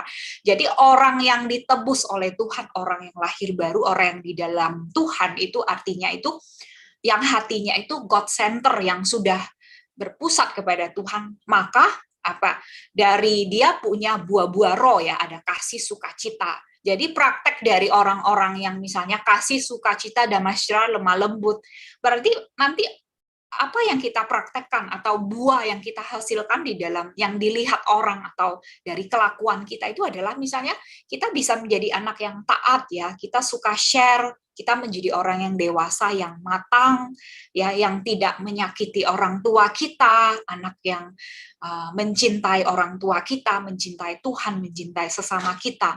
Nah, saudara, kalau di Galatia 19:20 sampai 21, saudara boleh baca ya, Galatia 19:20 sampai 21. Jadi hati manusia yang berdosa atau dikatakan itu adalah perbuatan daging kalau di dalam bahasa Alkitab ya, yang self-center, yang menyembah berhala. Biasanya orang perbuatan daging itu kan bisa dalam bentuk perseteruan, perselisihan, egois ya, mementingkan diri sendiri, pemberontakan dan sebagainya. Nah, saudara, hati yang belum diubahkan, yang masih berpusat kepada diri sendiri, saudara, apakah bisa sungguh-sungguh mencintai Tuhan? Apakah nanti dia hidupnya itu akan benar-benar taat kepada Tuhan, melayani Tuhan? Nah, saudara, ini sangat berbeda sekali. Maka tugas orang tua itu adalah menolong bagaimana anak itu bersandar kepada Tuhan. Nah, kalau anak itu sudah bertobat, yang dia butuhkan itu adalah Injil, maka anak itu otomatis akan berbuah baik. Nah, maka saudara, yang kita perlukan itu, maka anak yang paling perlu itu bukan mainan yang mahal. Kemudian orang tua itu tidak wajib yang menurunkan misalnya rumah yang besar, atau misalnya menurunkan kepada dia harta warisan, uang yang 7 keturunannya tidak akan habis. Tetapi saudara, yang paling anak butuhkan itu adalah Injil. Maka saudara, kita tahu kalau seseorang anak yang tidak taat, anak yang memberontak itu, nah sebenarnya dia punya teologi sendiri ya. Nah, teologinya itu sebenarnya adalah apa? Sebenarnya dia memberontak kepada manusia, memberontak kepada orang tua, sebenarnya itu memberontak kepada Tuhan kan. Nah, karena memang orang tua itu kan memang wakil dari Tuhan. Nah, kalau kita baca Samuel 8 ya, Samuel 8 ayat 7, nah ketika orang-orang Israel itu menolak Samuel ya. Nah, Tuhan mengatakan sebenarnya mereka menolak Tuhan ya. Nah, mereka tidak mau Tuhan itu jadi raja mereka. Nah, saudara, memang dari kecil tugas orang tua itu harus memperkenalkan siapakah raja dia, siapakah Tuhan dia, siapakah yang harus dia layani. Nah, saudara, ini kan masalah rohani ya. Nah, tentu saja kalau kita terlalu ya menekankan hal-hal yang di dunia ini, hal-hal yang sementara, ya nanti anak kamu itu akan sulit sekali untuk hidup bersandar kepada Tuhan, karena memang itu kita tidak tegaskan di dalam pendidikan kita. Nah, kembali lagi saya katakan bahwa hati manusia itu sangat kompleks ya. Nah, itu intinya itu pada hati. Nah, seperti pohon ya, intinya akar ya, akar itu penting. Kalau akarnya sudah busuk, sudah rusak, dia tidak akan menghasilkan buah yang baik. Nah, maka orang itu, manusia itu sangat memerlukan anugerah Tuhan, pertolongan Roh Kudus untuk merubah hati orang, untuk anak itu bisa hidup berbuah ya, hidup di dalam anugerah Tuhan. Maka saudara, jangan meremehkan ya interaksi di dalam kehidupan sehari-hari. Kalau kita tidak memberitakan firman kepada mereka, bagaimana anak itu bisa bertobat. Nah, kalau kita tidak membiasakan diri itu, mendidik mereka itu untuk berdoa, bagaimana dia memiliki kehidupan doa yang benar, itu semua akan tergantung daripada kebiasaan yang kita turunkan kepada mereka. Ya. Setelah mendengar kita penjelasan Bu Mimi tentang pentingnya punya anak, berarti kita bisa mengambil kesimpulan seharusnya kita tidak menganut free child sebagai orang Kristen, karena ini anugerah bagi pasangan. Nah, kita bisa lihat juga fenomena yang lainnya ya, topik selanjutnya, yaitu tentang free sex, topik free sex, yaitu di mana orang-orang itu ingin secara bebas menikmati seks gitu. Nah, prakteknya bermacam-macam ya. Mereka bisa melakukan one night stand. Nah, saya nggak perlu jelaskan. Kemudian ada juga yang tinggal bersama pacar tanpa menikah. Nah, mereka juga merasa tubuh itu milik sendiri. Nah, sebenarnya ini kan salah satu dari gerakan feminisme ya. Boleh share, kasih sayang. Nah, akibatnya mereka sudah nggak menganggap lagi kesucian tubuh, kemudian keperawanan itu penting gitu. Nah, alasannya orang free sex juga bermacam-macam gitu ya. Orang itu motivasinya ada yang pertama ya murni karena pingin just fun. Nah, yang kedua orang berkata ini kebutuhan, kita perlu saling membutuhkan, termasuk bisa share rumah, share tubuhnya, kemudian share biaya hidup, atau mereka bisa saling motivasi kalau hidup bersama sebelum menikah. Nah, ini memberikan dukungan mental gitu satu sama lain. Nah, statement yang ketiga mereka bilang, ya kita sebelum married, kita harus tahu dulu, kita harus sama-sama pastikan kita ini cocok nggak ya? Nah, kan bisa ketahuan gitu kalau tinggal bareng. Nah, yang keempat, karena mereka ingin ada penerimaan yang lebih dekat lagi. Nah, gitu. Nah, dalam masyarakat ya, apakah orang tuh masih berpikir kalau perjaka dan perawan itu penting. Nah, rata-rata kalau ditanya untuk orang-orang yang setuju free sex, mereka berkata bahwa perjaka dan perawan itu sudah kuno. Nah, orang tuh sekarang nggak care lagi gitu. Yang penting nikmati dulu lah, jangan mau pusing. Nah, apakah boleh orang Kristen itu mencari alasan seperti ini ya? Nah, saya free sex dulu gitu, baru saya mohon pengampunan dari Tuhan. Nah, mungkin Bu Mimi boleh jelaskan bagaimana Alkitab melihat konsep ini. Aku mau koreksi ya tadi, boleh share kasih sayang. Nah, saudara saya mau nanya, boleh nggak kita share kasih sayang dengan orang? Boleh, Bu. Boleh kan? Tadi di sini maksudnya itu adalah gerakan feminisme di Taiwan itu kan kuat. Nah, mereka mengatakan bahwa share tubuh termasuk share perilaku seksual itu adalah share kasih sayang. Jadi orang-orang menganggap bahwa kalau misalnya kamu punya banyak pacar ya, ini biasa kan di TV-TV ajarannya begitu. Berarti kamu itu laku dan alias itu kamu itu punya pasar gitu ya. Nah, kalau misalnya kamu udah tua begitu masih belum pacaran, artinya kamu kasihan sekali gitu ya, nggak ada yang cinta kamu. Nah, saudara, itu kan sesuatu ajaran yang sangat jahat sekali. Nah, mereka mengatakan perawan, perjaka, kamu kasihan sekali, udah setua itu masih, atau udah seumur gitu, udah tasyesem ya, udah universitas masih belum menikmati seks, itu bodoh sekali. Nah, saudara, ini adalah satu ajaran yang jahat sekali ya. Nanti anak-anak muda itu akan bingung. Nah, karena mau menonjolkan diri, mau membuktikan bahwa dirinya itu punya pasaran atau disayang, akhirnya bisa pacaran sembarangan dan sebagainya. Nah, mari kita melihat peran orang tua, bagaimana dia harus protek anaknya. Nah, saudara, apakah kita mau lihat apakah perawan itu penting? Nah, saya akan ambil dulu ya di kitab Bilangan 30, 3-5. Coba dibaca ya Bilangan 30 ayat 3-5.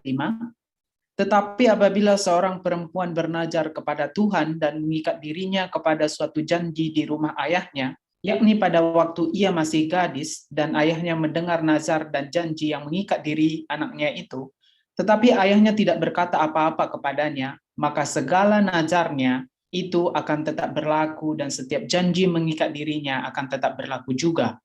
Tetapi jika ayahnya melarang dia pada waktu mendengar itu, maka segala nazar dan janji yang mengikat diri anaknya itu tidak akan berlaku. Dan Tuhan akan mengampuni perempuan itu sebab ayahnya telah melarang dia. Nah, saudara, bagian ini sangat menonjolkan ya tanggung jawab seorang ayah kepada anak ya. Nah, karena anak itu terutama anak perempuan itu harus diprotek ya. Nah, kalau misalnya anak misalnya dia bernazar, misalnya kalau dia bernazar mau menikah.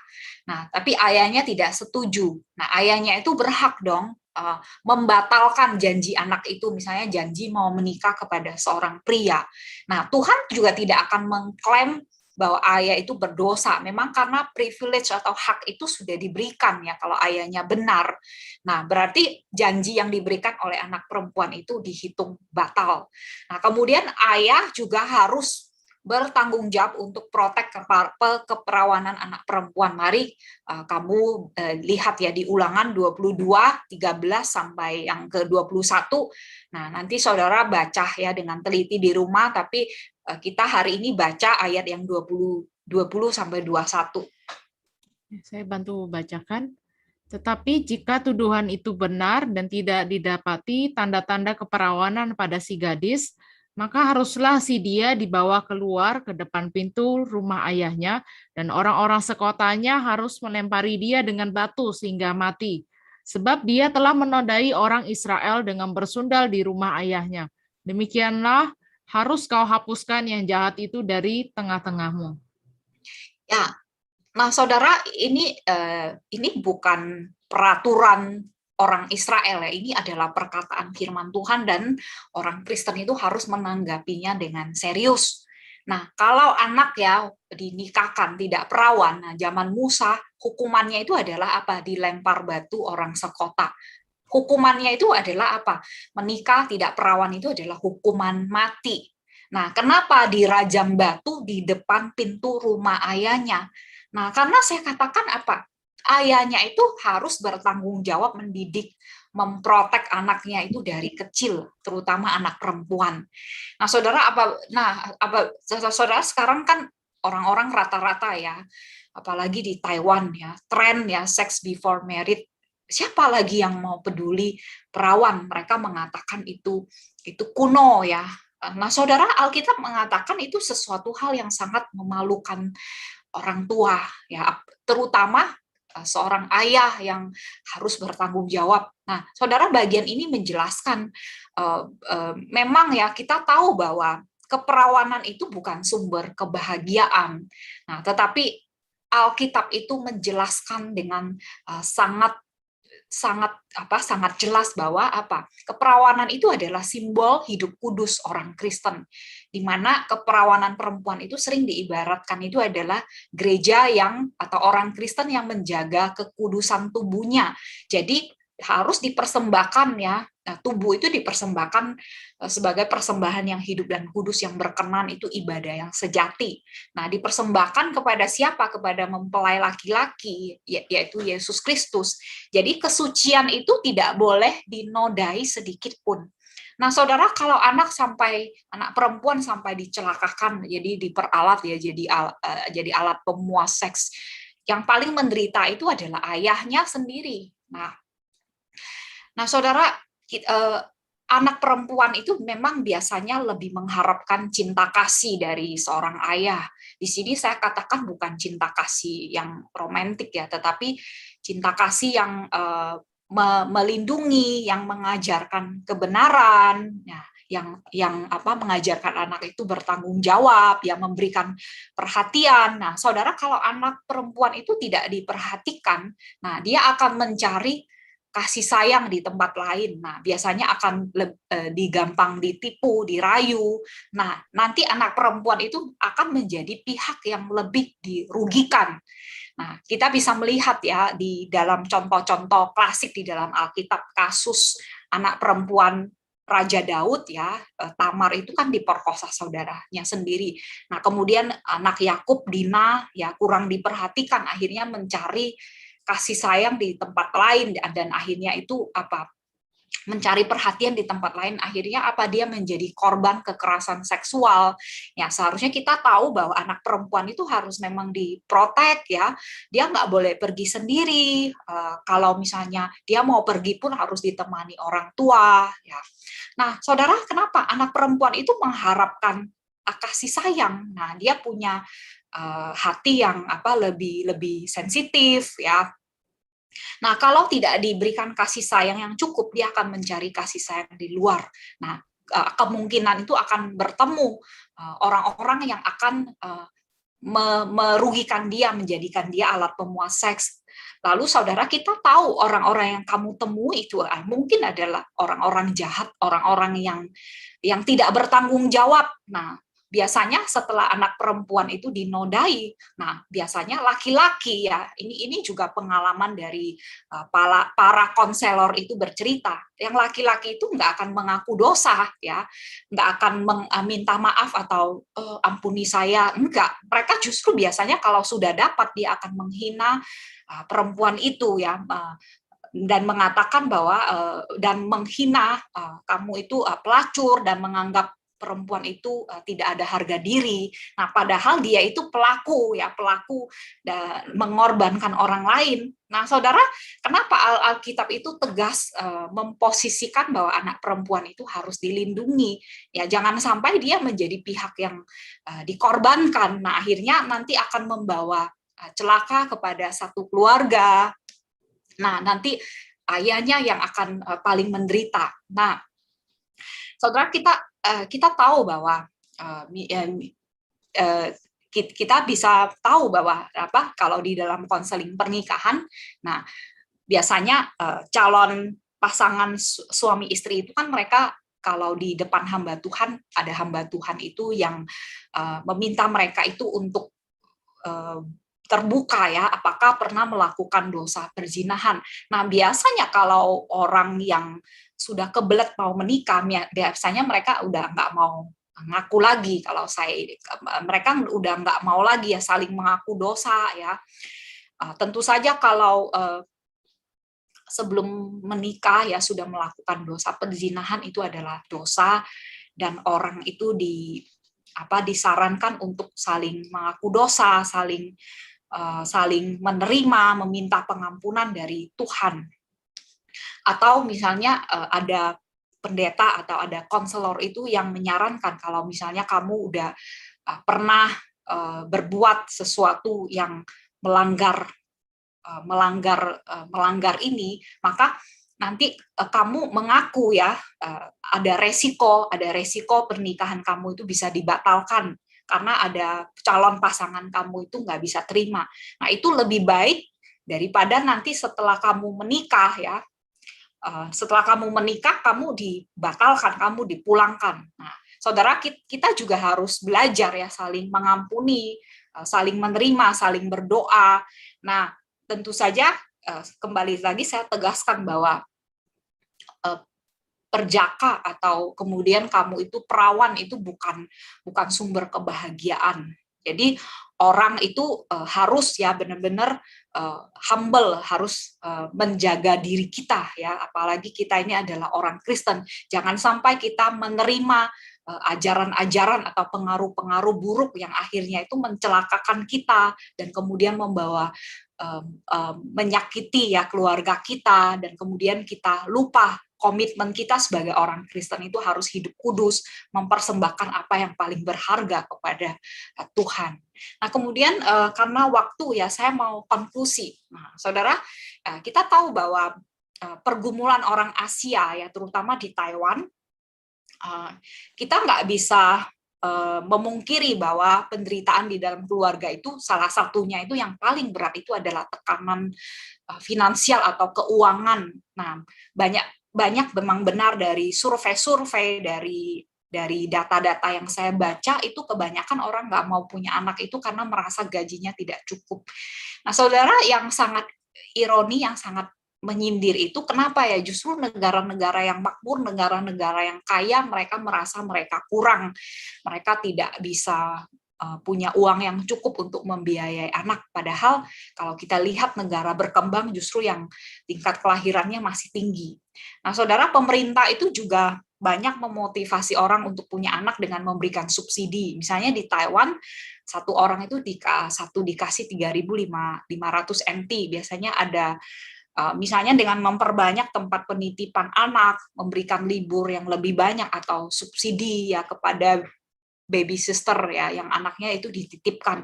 Nah, saudara, kelihatannya memang dari polling opini, dari survei itu memang dengan diberikan subsidi itu orang yang ingin punya anak itu jadi bertambah ya, tetapi cuma bertambah sedikit. Berarti akar permasalahannya sebenarnya tidak terlalu berkolerasi ya dengan masalah finansial. Nah, saudara, karena akarnya belum selesai.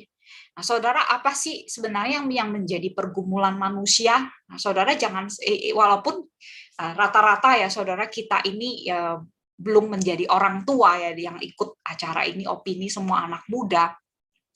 Nah, kita harus kembali mengingat bagaimana firman Tuhan itu menguatkan kita. Jangan sampai kita menjadi orang yang penganut child free ya. Dari awal sudah mengatakan nanti saya nggak mau punya anak saja.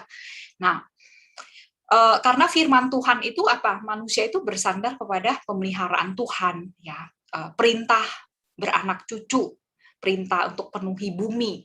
Nah, hidup kita itu tidak bersandar kepada achievement atau pencapaian prestasi di dalam dunia ini. Nah, panggilan orang Kristen itu adalah panggilan hidup berkeluarga, itu sangat penting. Bahkan sebelum Tuhan memberikan pekerjaan yang lain, panggilan beranak cucu itu sudah diberikan dengan begitu jelas. Maka saudara, di dalam keluarga ya, panggilan untuk hidup berkeluarga itu adalah panggilan yang sangat berkorban sekali, seperti Yesus Kristus itu berkorban mengasihi gerejanya dengan memberikan tubuhnya, mengoyakkan tubuhnya itu bagi gerejanya. Saudara, panggilan menjadi ayah, panggilan menjadi ibu itu panggilan yang sangat berkorban ya, berkorban bagi anak seperti melayani. Nah, seperti Kristus itu mencuci kaki murid-muridnya. Nah, Yesus itu menjadi raja yang datang melayani, bukan raja yang goyang-goyang kaki. Nah, kita juga harus meneladani Tuhan Yesus yang berkorban ya, menjadi berkat. Nah, saudara, apalagi zaman sekarang orang itu sudah tidak ada lagi yang namanya mau berkorban. Kalau bisa orang lain itu berkorban untuk saya. Kalau boleh itu semua saya manfaatkan. Kalau bisa itu semuanya free, semuanya itu gratis. Nah, saudara, ini berlawanan arah dengan kehendak Tuhan. Nah, saudara, di luar ya banyak informasi atau gerakan-gerakan dunia ini yang disodorkan kepada kita secara tidak langsung, sebenarnya itu sedang melakukan pemberontakan kepada Tuhan.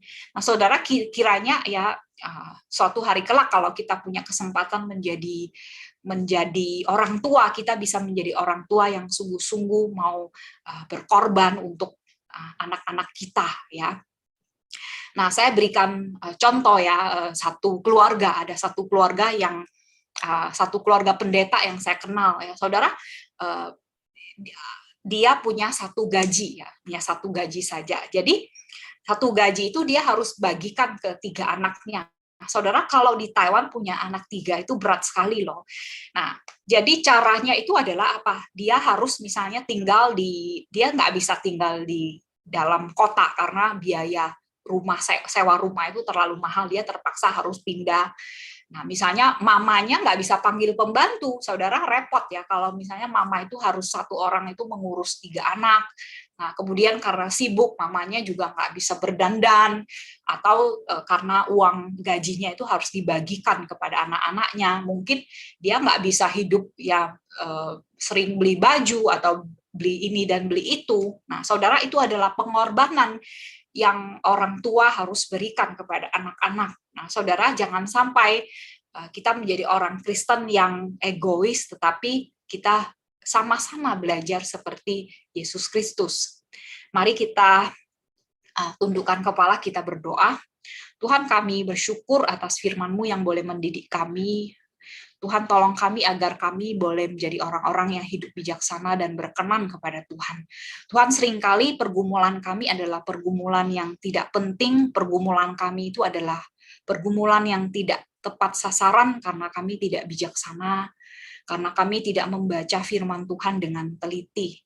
Ya Tuhan, sering yang kami gumulkan itu adalah pergumulan di dalam dunia ini, urusan finansial, urusan kebebasan, sehingga itu membuat kami melalaikan tanggung jawab kami, melalaikan pelayanan kami. Tuhan, ajar kami untuk mengerti apa yang menjadi kehendak Tuhan, apa yang menjadi panggilan sesungguhnya yang Tuhan berikan kepada kami. Kami ini orang yang sangat berbeda dengan orang-orang di dunia ini ya Tuhan.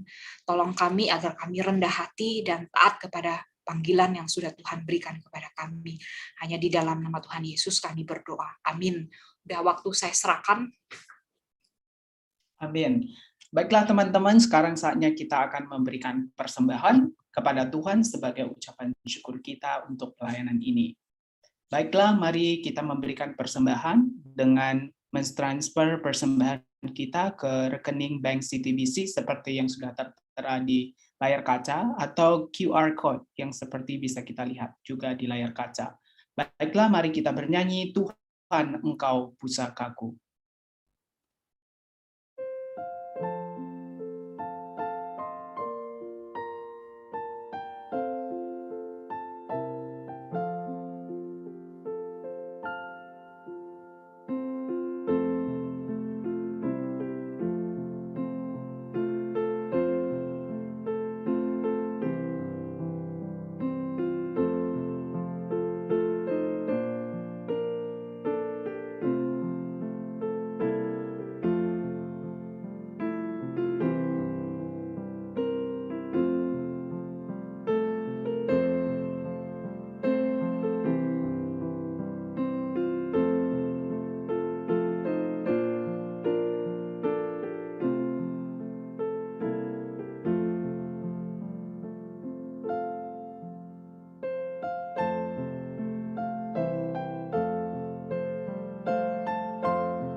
Saya persilakan Vela untuk memimpin kita di dalam doa. Teman-teman, mari kita berdoa. Bapa dalam hal kerajaan surga, kami mengucap syukur bahwa kami bisa mengikuti acara opini hari ini dengan tema Child Free and Free Sex. Tuhan Yesus, tolong supaya apa yang kami pelajari hari ini kami bisa apply di kehidupan kami sehari-hari. Sekarang kami sudah memberikan sedikit dari apa yang kami punya. Tuhan Yesus, tolong supaya apa yang kami berikan bisa dipakai untuk memperluas kerajaan-Mu saja. Dalam nama Tuhan Yesus kami berdoa dan mengucap syukur. Amin. Amin. Baiklah teman-teman, sekarang kita masuk ke dalam Q&A. Jadi teman-teman, apakah sudah memiliki pertanyaan? Boleh nanti ketikkan di kolom chat atau bisa juga langsung bicara. Ya, sekarang mari kita diskusikan beberapa pertanyaan yang sudah kita persiapkan. Jadi teman-teman yang ada di secara bergabung dengan kita juga boleh kasih masukan untuk diskusi ini. Baik, silakan tunjukkan ada 3 pertanyaan untuk boleh kita diskusikan di layar kaca. Ya, pertanyaan pertama itu berkaitan dengan apakah perlu orang Kristen punya banyak anak ya. Saya mau cerita satu konteks karena saya berasal dari Medan ya, orang Batak, orang Karo. Mama saya itu punya saudara 11 orang, jadi keluarga pesepak bola, jadi 11 orang. Kalau papa saya itu 6 orang. Jadi mereka itu rata-rata kelahiran tahun 50-an sampai tahun 70-an ya. Dan kemudian tapi kemudian zaman berubah gitu. Jadi untuk tante saya papa saya dan juga mama saya dan seluruh keluarga mereka, ya generasi kedua itu melahirkan anak di tahun 90-an, ya. Dan rata-rata hanya punya anak 2-3 orang. Jadi berubah drastis itu di Batak, dan kita itu punya filosofi orang Batak, ya. Orang tua sekarang ini, bukan dulu, ya. Kalau dulu orang Batak filosofinya itu banyak anak banyak rezeki gitu. Tapi sekarang setelah tahun 90-an itu berubah gitu. Menjadi orang Batak itu lebih suka bilang gini, sekolahkan anak gitu. Jadi orang Batak itu nggak apa-apa, ladang pun dijual, kerbau, lembu, babi dijual asal anak bisa sekolah gitu. Menurut saya cerita ini berkorelasi sama yang sudah tadi kita diskusikan. Zaman sudah berubah gitu. Cara pandang orang terhadap punya anak itu sudah berubah. Nah, zaman berubah ini itu bagaimana? Kalau dulu punya anak banyak rezeki, ya sampai 12 nggak apa-apa, bahkan sampai 15 gitu. Dan 90-an sampai sekarang, ya, sepertinya orang cuma punya anak 2-3 dalam satu keluarga. Dan zaman sudah berubah. Nah, pertanyaannya, apakah perlu orang Kristen punya banyak anak di tengah zaman ini? Atau punya banyak anak di zaman ini justru sudah ketinggalan zaman?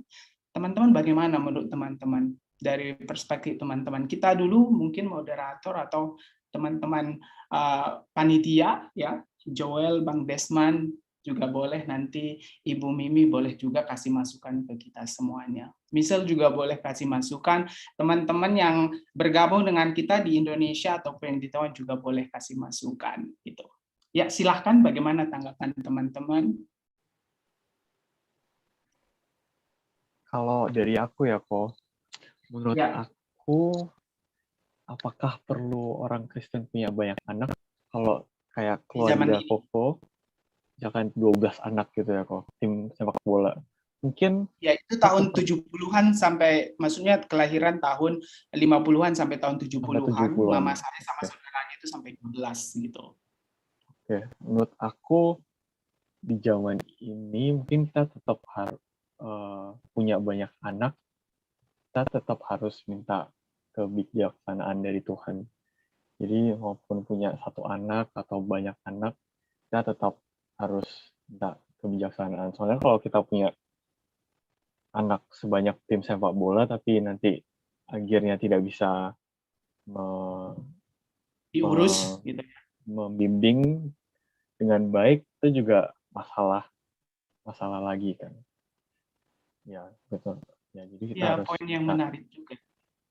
Bimbingan Tuhan. Buat apa ya punya anak sampai 10 di zaman ini, tapi kita menelantarkan mereka, ya, secara finansial, juga secara kita nggak punya waktu mendidik mereka, gitulah maksudmu, ya? Ya, dan secara rohani juga kok. Secara rohani juga gitu. Ya, poin yang menarik. Masih ada teman-teman yang mau memberikan perspektif? Kalau dari saya, ingatnya kalau punya banyak anak itu bisa juga jadi sarana kita orang Kristen untuk penginjilan, ya. Ya, jadi maksudnya kalau menginjili misalnya siapa? kita kan mendidik anak, jadi kita harus menginjili kan yang tadi Bu Mimi udah jelaskan. Ya, jadi menurut saya kalau punya banyak anak pun juga sebenarnya baik gitu. Cuman ya kalau misalnya kita nggak mampu, ya jangan membuat anak kita nanti jadi ya kita, kalau misal kita mau punya anak, kita berarti harus mau repot, kita harus pangkas semua kesenangan kita. Nah itu sih. Harus berkorban ya. Iya. Betul. Bang Desman mungkin punya rencana ke depan. Bagaimana perspektifnya rencana di zaman apa, ini, Bang? Gitu. Setelah tamat S3 gitu, ya. Saya kan sebentar lagi gitu. Boleh kasih masukannya ke kita? Ya, kalau saya sih melihat, ya, tadi kan sudah sempat dijelaskan banyak ya dari Ibu Mimi, ya. Jadi bagi saya sih bukan masalah banyak anak tidak banyak anak gitu.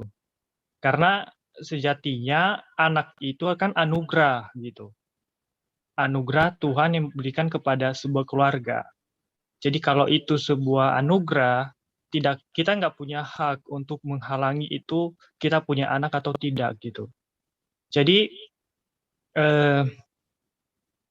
ya selagi Tuhan memberikan itu kita punya anak, ya itu tanggung jawab kita gitu. Karena itu yang diberikan kepada kita, berikan Tuhan.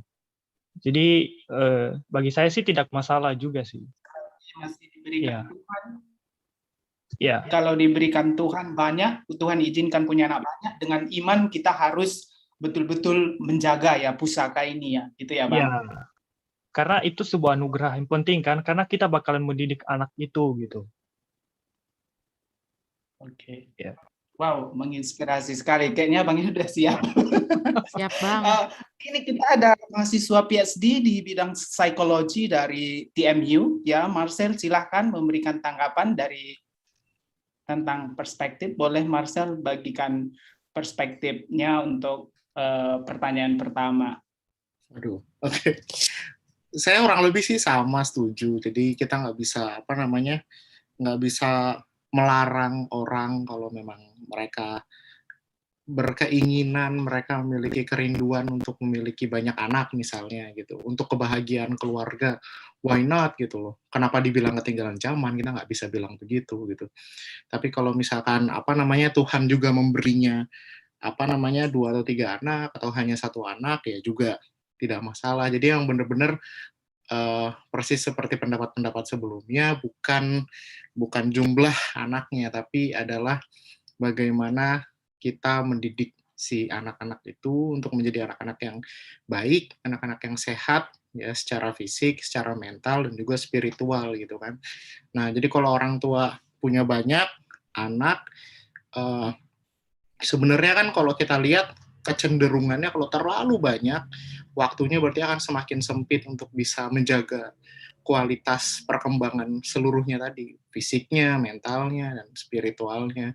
Kalau misalkan terlalu banyak, berarti ada konsekuensi ke sana, gitu, konsekuensi logis ke sana. Tapi kalau misalkan memang sekiranya mampu dan mereka sukacita menjalaninya, mengapa tidak? Jadi tentu bukan jadi masalah. Jadi pasti tidak ketinggalan zaman dan itu baik-baik saja sebenarnya, nggak masalah. Wow, thank you. Ya, Ibu Mimi boleh mungkin tambahkan untuk mungkin kasih masukan tambahan kepada pertanyaan pertama. Apakah ada masukan dari Ibu Vika? Mungkin kita langsung yang diskusi nomor 2 mungkin berhubungan ya. Diskusi. Oke, boleh. Ya, Ya. di Cina teman-teman kita lihat ya banyak ada program pemerintah dulu, nggak sekarang ya. Dulu itu satu keluarga 1 anak ya, mereka canangkan program KB, bahkan di Indonesia juga. Tapi di Cina seperti dipaksakan ya, tapi di Indonesia lebih kepada sukarela. Sekarang mereka 2 anak ya di Cina, mereka sudah programkan 2 anak. Nah, bagaimana menurut kita program keluarga berencana ini? Apakah ini alkitabiah? Teman-teman boleh kita kasih masukan nanti sebelum Ibu Vikaris kasih kita konklusi ya, mengcover jawaban-jawaban kita. Boleh? Siapa dulu?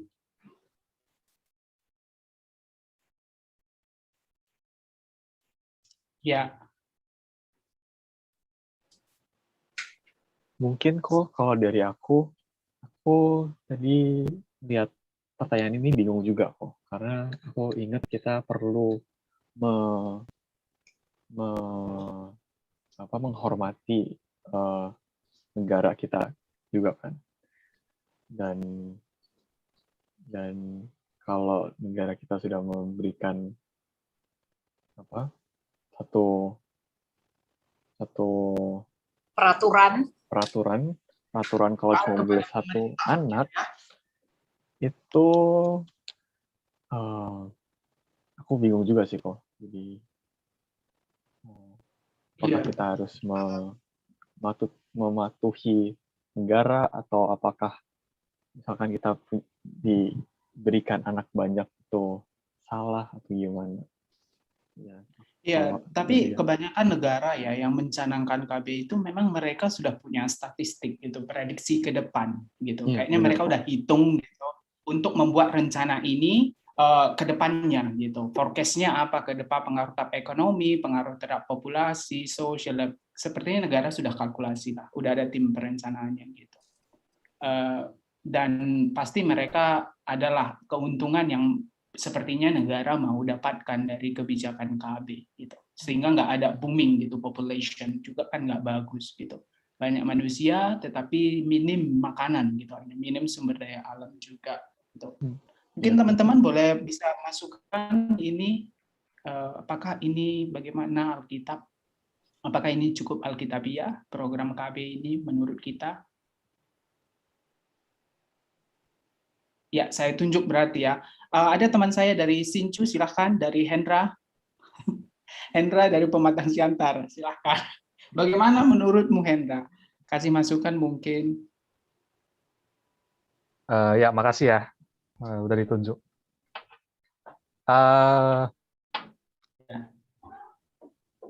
Kok nggak pernah baca ya? Nggak pernah tahu ya program KB itu ada di Alkitab ya, nggak tahu ya apakah bacanya kurang teliti atau gimana, tapi secara eksplisit maupun implisit belum pernah ketemu ya di Alkitab, jadi kayaknya enggak deh, gitu, enggak Alkitab ya. Tapi poin menarik itu yang dikasih Yoel tadi ya, kita itu tunduk ya sama pemerintah, kan pemerintah itu kan juga di bawah kedaulatannya Tuhan gitu ya. Jadi nggak ada sesuatu yang terjadi tanpa kedaulatan Tuhan. Jadi kalaupun kita hidup di negara yang mewajibkan KB, ya saya pikir dijalankan saja gitu. Dijalankan saja. Karena itu tetap dalam kedaulatan Tuhan gitu. Dan itu jadi taat kepada pemerintah, peraturan yang dibuat sama pemerintah ya. Ya, sepanjang itu memang tidak nggak melanggar prinsip-prinsip Alkitab gitu ya. Kalau program KB saya pikir nggak melanggar sih. Karena memang itu ya kayak yang tadi saya bilang ya, nggak ada disinggung ya secara implisit atau eksplisit. Itu sepengetahuan saya. Iya, mungkin bisa kita tarik juga ya, Alkitab juga menyuruh kita untuk menjadi orang yang berbijaksana dalam mengambil kebijakan, ya kan?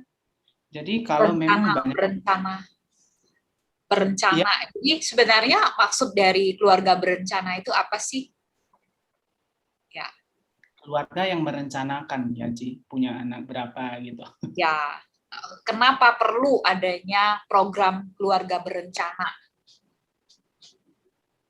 Untuk mengontrol populasi. Ya, itu memang di China itu kan ekstrim gitu, nggak boleh punya di China nggak mau tahu kamu mampu atau tidak itu satu anak. Nah, sekarang sudah diperbolehkan 2 ya. Nah, tetapi tetap di China kalau misalnya di kampung masih banyak kok orang yang punya anak itu lebih dari 1 dan 2. Nah, ini memang setiap negara mungkin konteksnya berbeda. Nah, kalau di Indonesia kenapa pemerintah itu memotivasi orang apa keluarga berencana, maksudnya apa?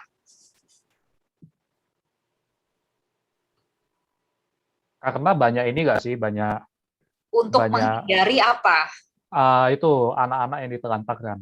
Iya, ya tentu saja apa kalau berencana artinya manusia itu juga dipanggil untuk berhikmat kan, jangan sampai nggak mampu ngasih makan gitu, terus melahirkan kesebelasan sepak bola ya. Nah, itu kan juga sesuatu yang menyindir sekali. Nah, tentu saja kalau misalnya kalau misalnya dari keluarga yang memang mampu mendidik banyak anak atau mampu membiayai mereka, ya tidak ada salahnya. Ya, kalau punya banyak anak, ya kalau mampu kenapa tidak ya, begitu. Nah, maka kita sebenarnya berencana itu kan baik, seperti Tuhan itu memanggil kita itu menjadi raja, berarti kita harus membuat satu planning yang panjang, mengorganisasi. Nah, tetapi bukan seperti di China itu kan ekstrim gitu. Dia nggak mau tahu kamu mampu atau tidak mampu, program 1 anak semua. Nah, di Taiwan misalnya, Taiwan ada nggak memotivasi orang KB? Nggak ada, Ci. Nggak ada. Orang mau punya anak nggak? Enggak. Nggak mau justru di sini kan, Nggak. orang justru nggak mau punya anak. Nah ini, sebenarnya kebijakan pemerintah itu kan sebenarnya berpengaruh sekali kepada perilaku dari masyarakat. Nah, apakah Taiwan itu juga ada pengaruh pro keluarga berencana? Sebenarnya kalau dilihat dari sejarahnya ada juga ya, zaman awal-awal ya. Saya belum cek itu tahun berapa. Nah, Taiwan juga pernah ya memotivasi orang ya, punya anak 2 saja ya, anak 2 sudah cukup, ada slogan-slogan seperti itu. Nah, dengan pertimbangan takut keluarga itu tidak mampu membiayai. Nah, sebenarnya yang menjadi permasalahan itu takut benar-benar tidak mampu membiayai atau karena ada maksud lain gitu. Ini yang harus menjadi pergumulan orang Kristen. Biasanya kalau kita lihat bukan setiap orang itu, bukan setiap keluarga itu tidak mampu, memang karena mereka tidak mau gitu, tidak mau susah gitu. Nah, ini yang harus kita clearkan.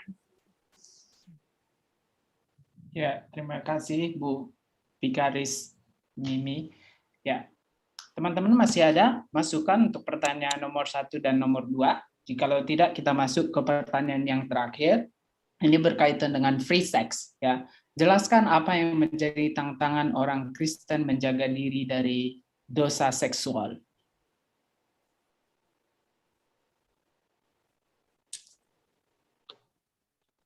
Boleh diberikan masukannya?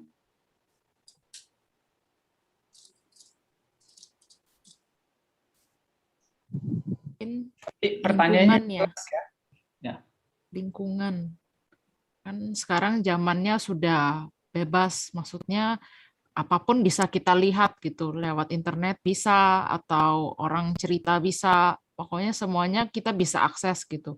Nah, tantangannya buat kita menjaga diri dari dosa seksual ya, kita harus ekstra untuk mengekang, maksudnya hasrat kita gitu. Ya, benar sekali ya.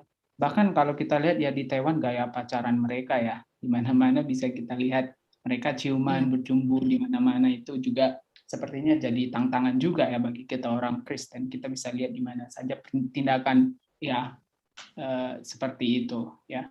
Lingkungan ya. Ada masukan dari teman-teman yang lain selain lingkungan?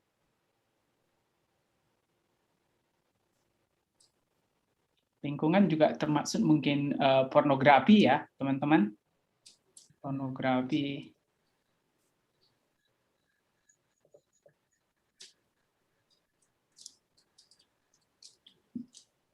Baiklah, jika tidak ada, apakah ada pertanyaan tambahan? Saya coba cek di kolom chat. Ya, tidak ada. Ada tambahan dari teman-teman? Sebelum kita menutup acara kita pada malam hari ini, sudah 8:48 PM. Apakah ada pertanyaan tambahan? Samuel Jana biasanya pertanyaan. Kalau tidak ada, bisa kita tutup untuk malam hari ini. Nggak ada. Nggak ada, ya udah jelas ya. Nggak ada, Bang. Ya, jelas. Kalau saya mau tambahin ya, tantangan orang Kristen menjaga diri dari dosa seksual. Nah, ini pandangan pribadi saya. Kalau saya sendiri sih yang menyarankan kalau pacaran jangan terlalu lama. Misalnya sampai 5 tahun, 8 tahun, itu kan kebangetan banget. Udah 10 tahun ya. Ini seperti yang sering dilakukan oleh anak-anak muda zaman sekarang ya. Kalau misalnya pacaran terlalu lama, itu akan sulit sekali ya untuk kamu bisa sama-sama berkomitmen. Kalau benar-benar pacaran 1-2 tahun udah cocok ya, konseling pernikahan gitu loh, benar-benar harus diseriusin relasi itu. Nah, itu sih nasihat saya begitu. Ya, terima kasih Bu Vikaris, itu nasihat yang bagus, masukan untuk kita semua pemuda ya, mahasiswa S1, S2, S3 di sini, apalagi yang sudah punya pacar. Ya, baik teman-teman, kita Itu aku ada ada tambahan. Pertanyaan. Kalau tadi pas Mimi ngomong ya pacaran 1 tahun 2 tahun terus tiba-tiba konseling. Nah, kalau udah mantep ya. Ya, kalau gitu aku kepikirannya gini. Kalau misalnya sekarang kan kayak anak-anak muda itu juga kayak, kalau pas muda nggak pacaran itu nggak keren. Nah, bagaimana pandangan kayak teman-teman sekalian itu untuk pacaran di masa kuliah gitu atau di masa sekolahan. Nah, Ya, pertanyaan yang bagus teman-teman. Yang Kalau merasa sekolahan muda, SMP yang SMA merasa mungkin muda silakan dijawab ya. Untung saya udah tua, Ci. Yang masih sekolah, yang masih sekolah. Semua kan di sini masih sekolah kan? ya Ci, ya masih. kurang. Tapi Sam, dari aku personal ya, kalau mungkin sekolah SMP SMA mungkin enggak ya. Tapi kalau menurutku untuk kuliah mungkin S1 nggak boleh ya. ya, S1 S2 secara biologis juga ya, mereka siap mental juga, kan pacaran itu kan juga kesiapan mental. Kayaknya mereka lebih siap untuk lebih serius gitu, anak kuliahan S1 apalagi S2 gitu, apalagi S3 gitu. Mereka pasti lebih siap. Jadi menurutku is okay gitu. Oke. Nah, dan menurut saya konseling itu kan bukan berarti udah langsung nanti tetap apa sih maksudnya, oh itu nanti pasti suami saya atau calon istri saya. Kalau konseling itu misalnya nyari hamba Tuhan atau ikut kelas konseling itu kan sama-sama memastikan tidak kecocok atau tidak, memastikan serius atau tidak, dan kemudian maksudnya saling terbuka ya, saling mengaku dosa dan belajar. Dan belum tentu kan misalnya kalau udah konseling, ada juga ya banyak orang yang habis konseling itu nggak jadi nikah gitu loh. Nah, menurut saya perlu sih adanya satu keterbukaan itu gitu loh. Nah, jangan sampai nanti kalau kita tidak hati-hati, kalau orang pacaran itu bisa jadi kebiasaan, jadi lama gitu. Misalnya kalau saya lihat kan budaya orang sini pacaran itu biasanya di atas 8 tahun, bayangkan saja gitu loh. Nah, biasanya kalau udah jadi kebiasaan udah terlalu nyaman dengan relasi gitu, bisa nggak nikah-nikah gitu loh. Atau nanti buntut-buntutnya nikahnya bukan sama orang yang jadi pacarnya, nikahnya sama orang lain, banyak yang begitu gitu. Friendzone ya, Ci. Jaga jodohnya orang ya. Betul. Iya, friendzone. Menjaga jodohnya orang selama 8 tahun ya kan. Atau mereka jadi keenakan, ya udah kita pacarannya udah terlalu lama, ayo kita hidup bersama aja. Kalau di Indonesia itu istilahnya kumpul kebo. Dan biasanya karena udah terlalu kenal pacarannya itu udah terlalu lama, jadi nggak ada malunya lagi begitu. Nah, maka hati-hati.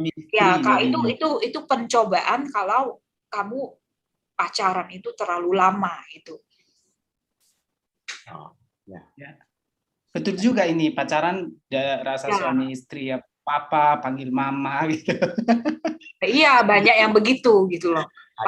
Udah pacaran panggil papi mami gitu. Ayah Abi gitu. Ada juga di Indonesia panggil abi gitu. Ya, baiklah teman-teman, kita masuk ke pengumuman. Ada beberapa pengumuman ya, bisa kita lihat di slide kita selanjutnya, pengumuman. Ya, pengumuman pertama, teman-teman, opini kita tidak lagi 2 minggu sekali, tetapi kita akan adakan sebulan sekali. Ya, pada bulan depan kita akan mengadakan seri yang ke-7 dengan tema Taiwan Double 10 Day and Our Eternal Citizenship. Nah, ini menarik, pada tanggal 10 Oktober adalah Hari Ulang Tahun Republic of China atau Hari Ulang Tahun Hari Nasionalnya Taiwan. Jadi kita mau diskusi di sini topik yang sangat menarik, bagaimana ya identitas rasa nasionalisme ya orang-orang Taiwan atau bahkan kita lah sebagai orang Indonesia ya. 17 Agustus kita menunjukkan kecintaan kita terhadap Indonesia atau orang Taiwan kecintaannya terhadap negaranya ya. Dan bagaimana relasinya dengan kecintaan kita terhadap warga status kita sebagai warga kerajaan Allah yang kekal nanti. Jadi kita mau korelasikan ini dua-dua. Jadi di Taiwan bisa kita lihat ya, kadang mereka bingung, mereka disebut Chinese atau Taiwanese, mereka kadang bingung gitu. Dan bagaimana iman Kristen ya? Bagaimana iman Kristen menanggapi ini, nanti kita diskusikan, ajak teman-teman boleh ikut dan gabung dengan kita, terlebih teman-teman dari mungkin di bidang politik ya, studi S2 politik boleh juga gabung dengan kita ya. Ya. Selanjutnya teman-teman, Untuk pengumuman yang kedua, seluruh video kita dari opini seri 1 sampai ke 6 ini akan kita upload. Seri 1 dan 5 sudah ada di YouTube Gary E. Taipei. Seri yang ke-6 ini akan kita upload segera. Dan pastikan juga share dan juga subscribe video kita yang ada di YouTube Gary E. Taipei. Yang terakhir, teman-teman yang memiliki pertanyaan, silahkan untuk slide selanjutnya memiliki pertanyaan atau isu-isu apa saja yang mungkin bisa kita diskusikan, kasih masukan kita melalui email opini.ministries@gmail.com atau boleh juga berkomunikasi dengan kita via IG Opini Ministry. Baiklah teman-teman, sekian dari acara kita Opini seri ke-6 pada malam hari ini. Ya, kami seluruh pemuda-pemudi Gary Taipei mengucapkan terima kasih untuk kita semua yang sudah bergabung pada malam hari ini. Sampai jumpa 10 Oktober untuk seri yang ke-7. Teman-teman jangan dulu leave. Bagi teman-teman seperti biasa kita akan setelah acara ini ya tetap bisa diskusi seperti biasa ya, sejenis rumpi. Ya mungkin boleh tambahin kenapa dirubah 1 bulan 1 kali. Oh iya Ci, jadi kita rubah 1 bulan sekali. Ya karena musim sekolah juga ya, musim sekolah kita sudah research ya, dan udah masuk kuliah juga, kelas lain sebagainya, kita mau buat acara kita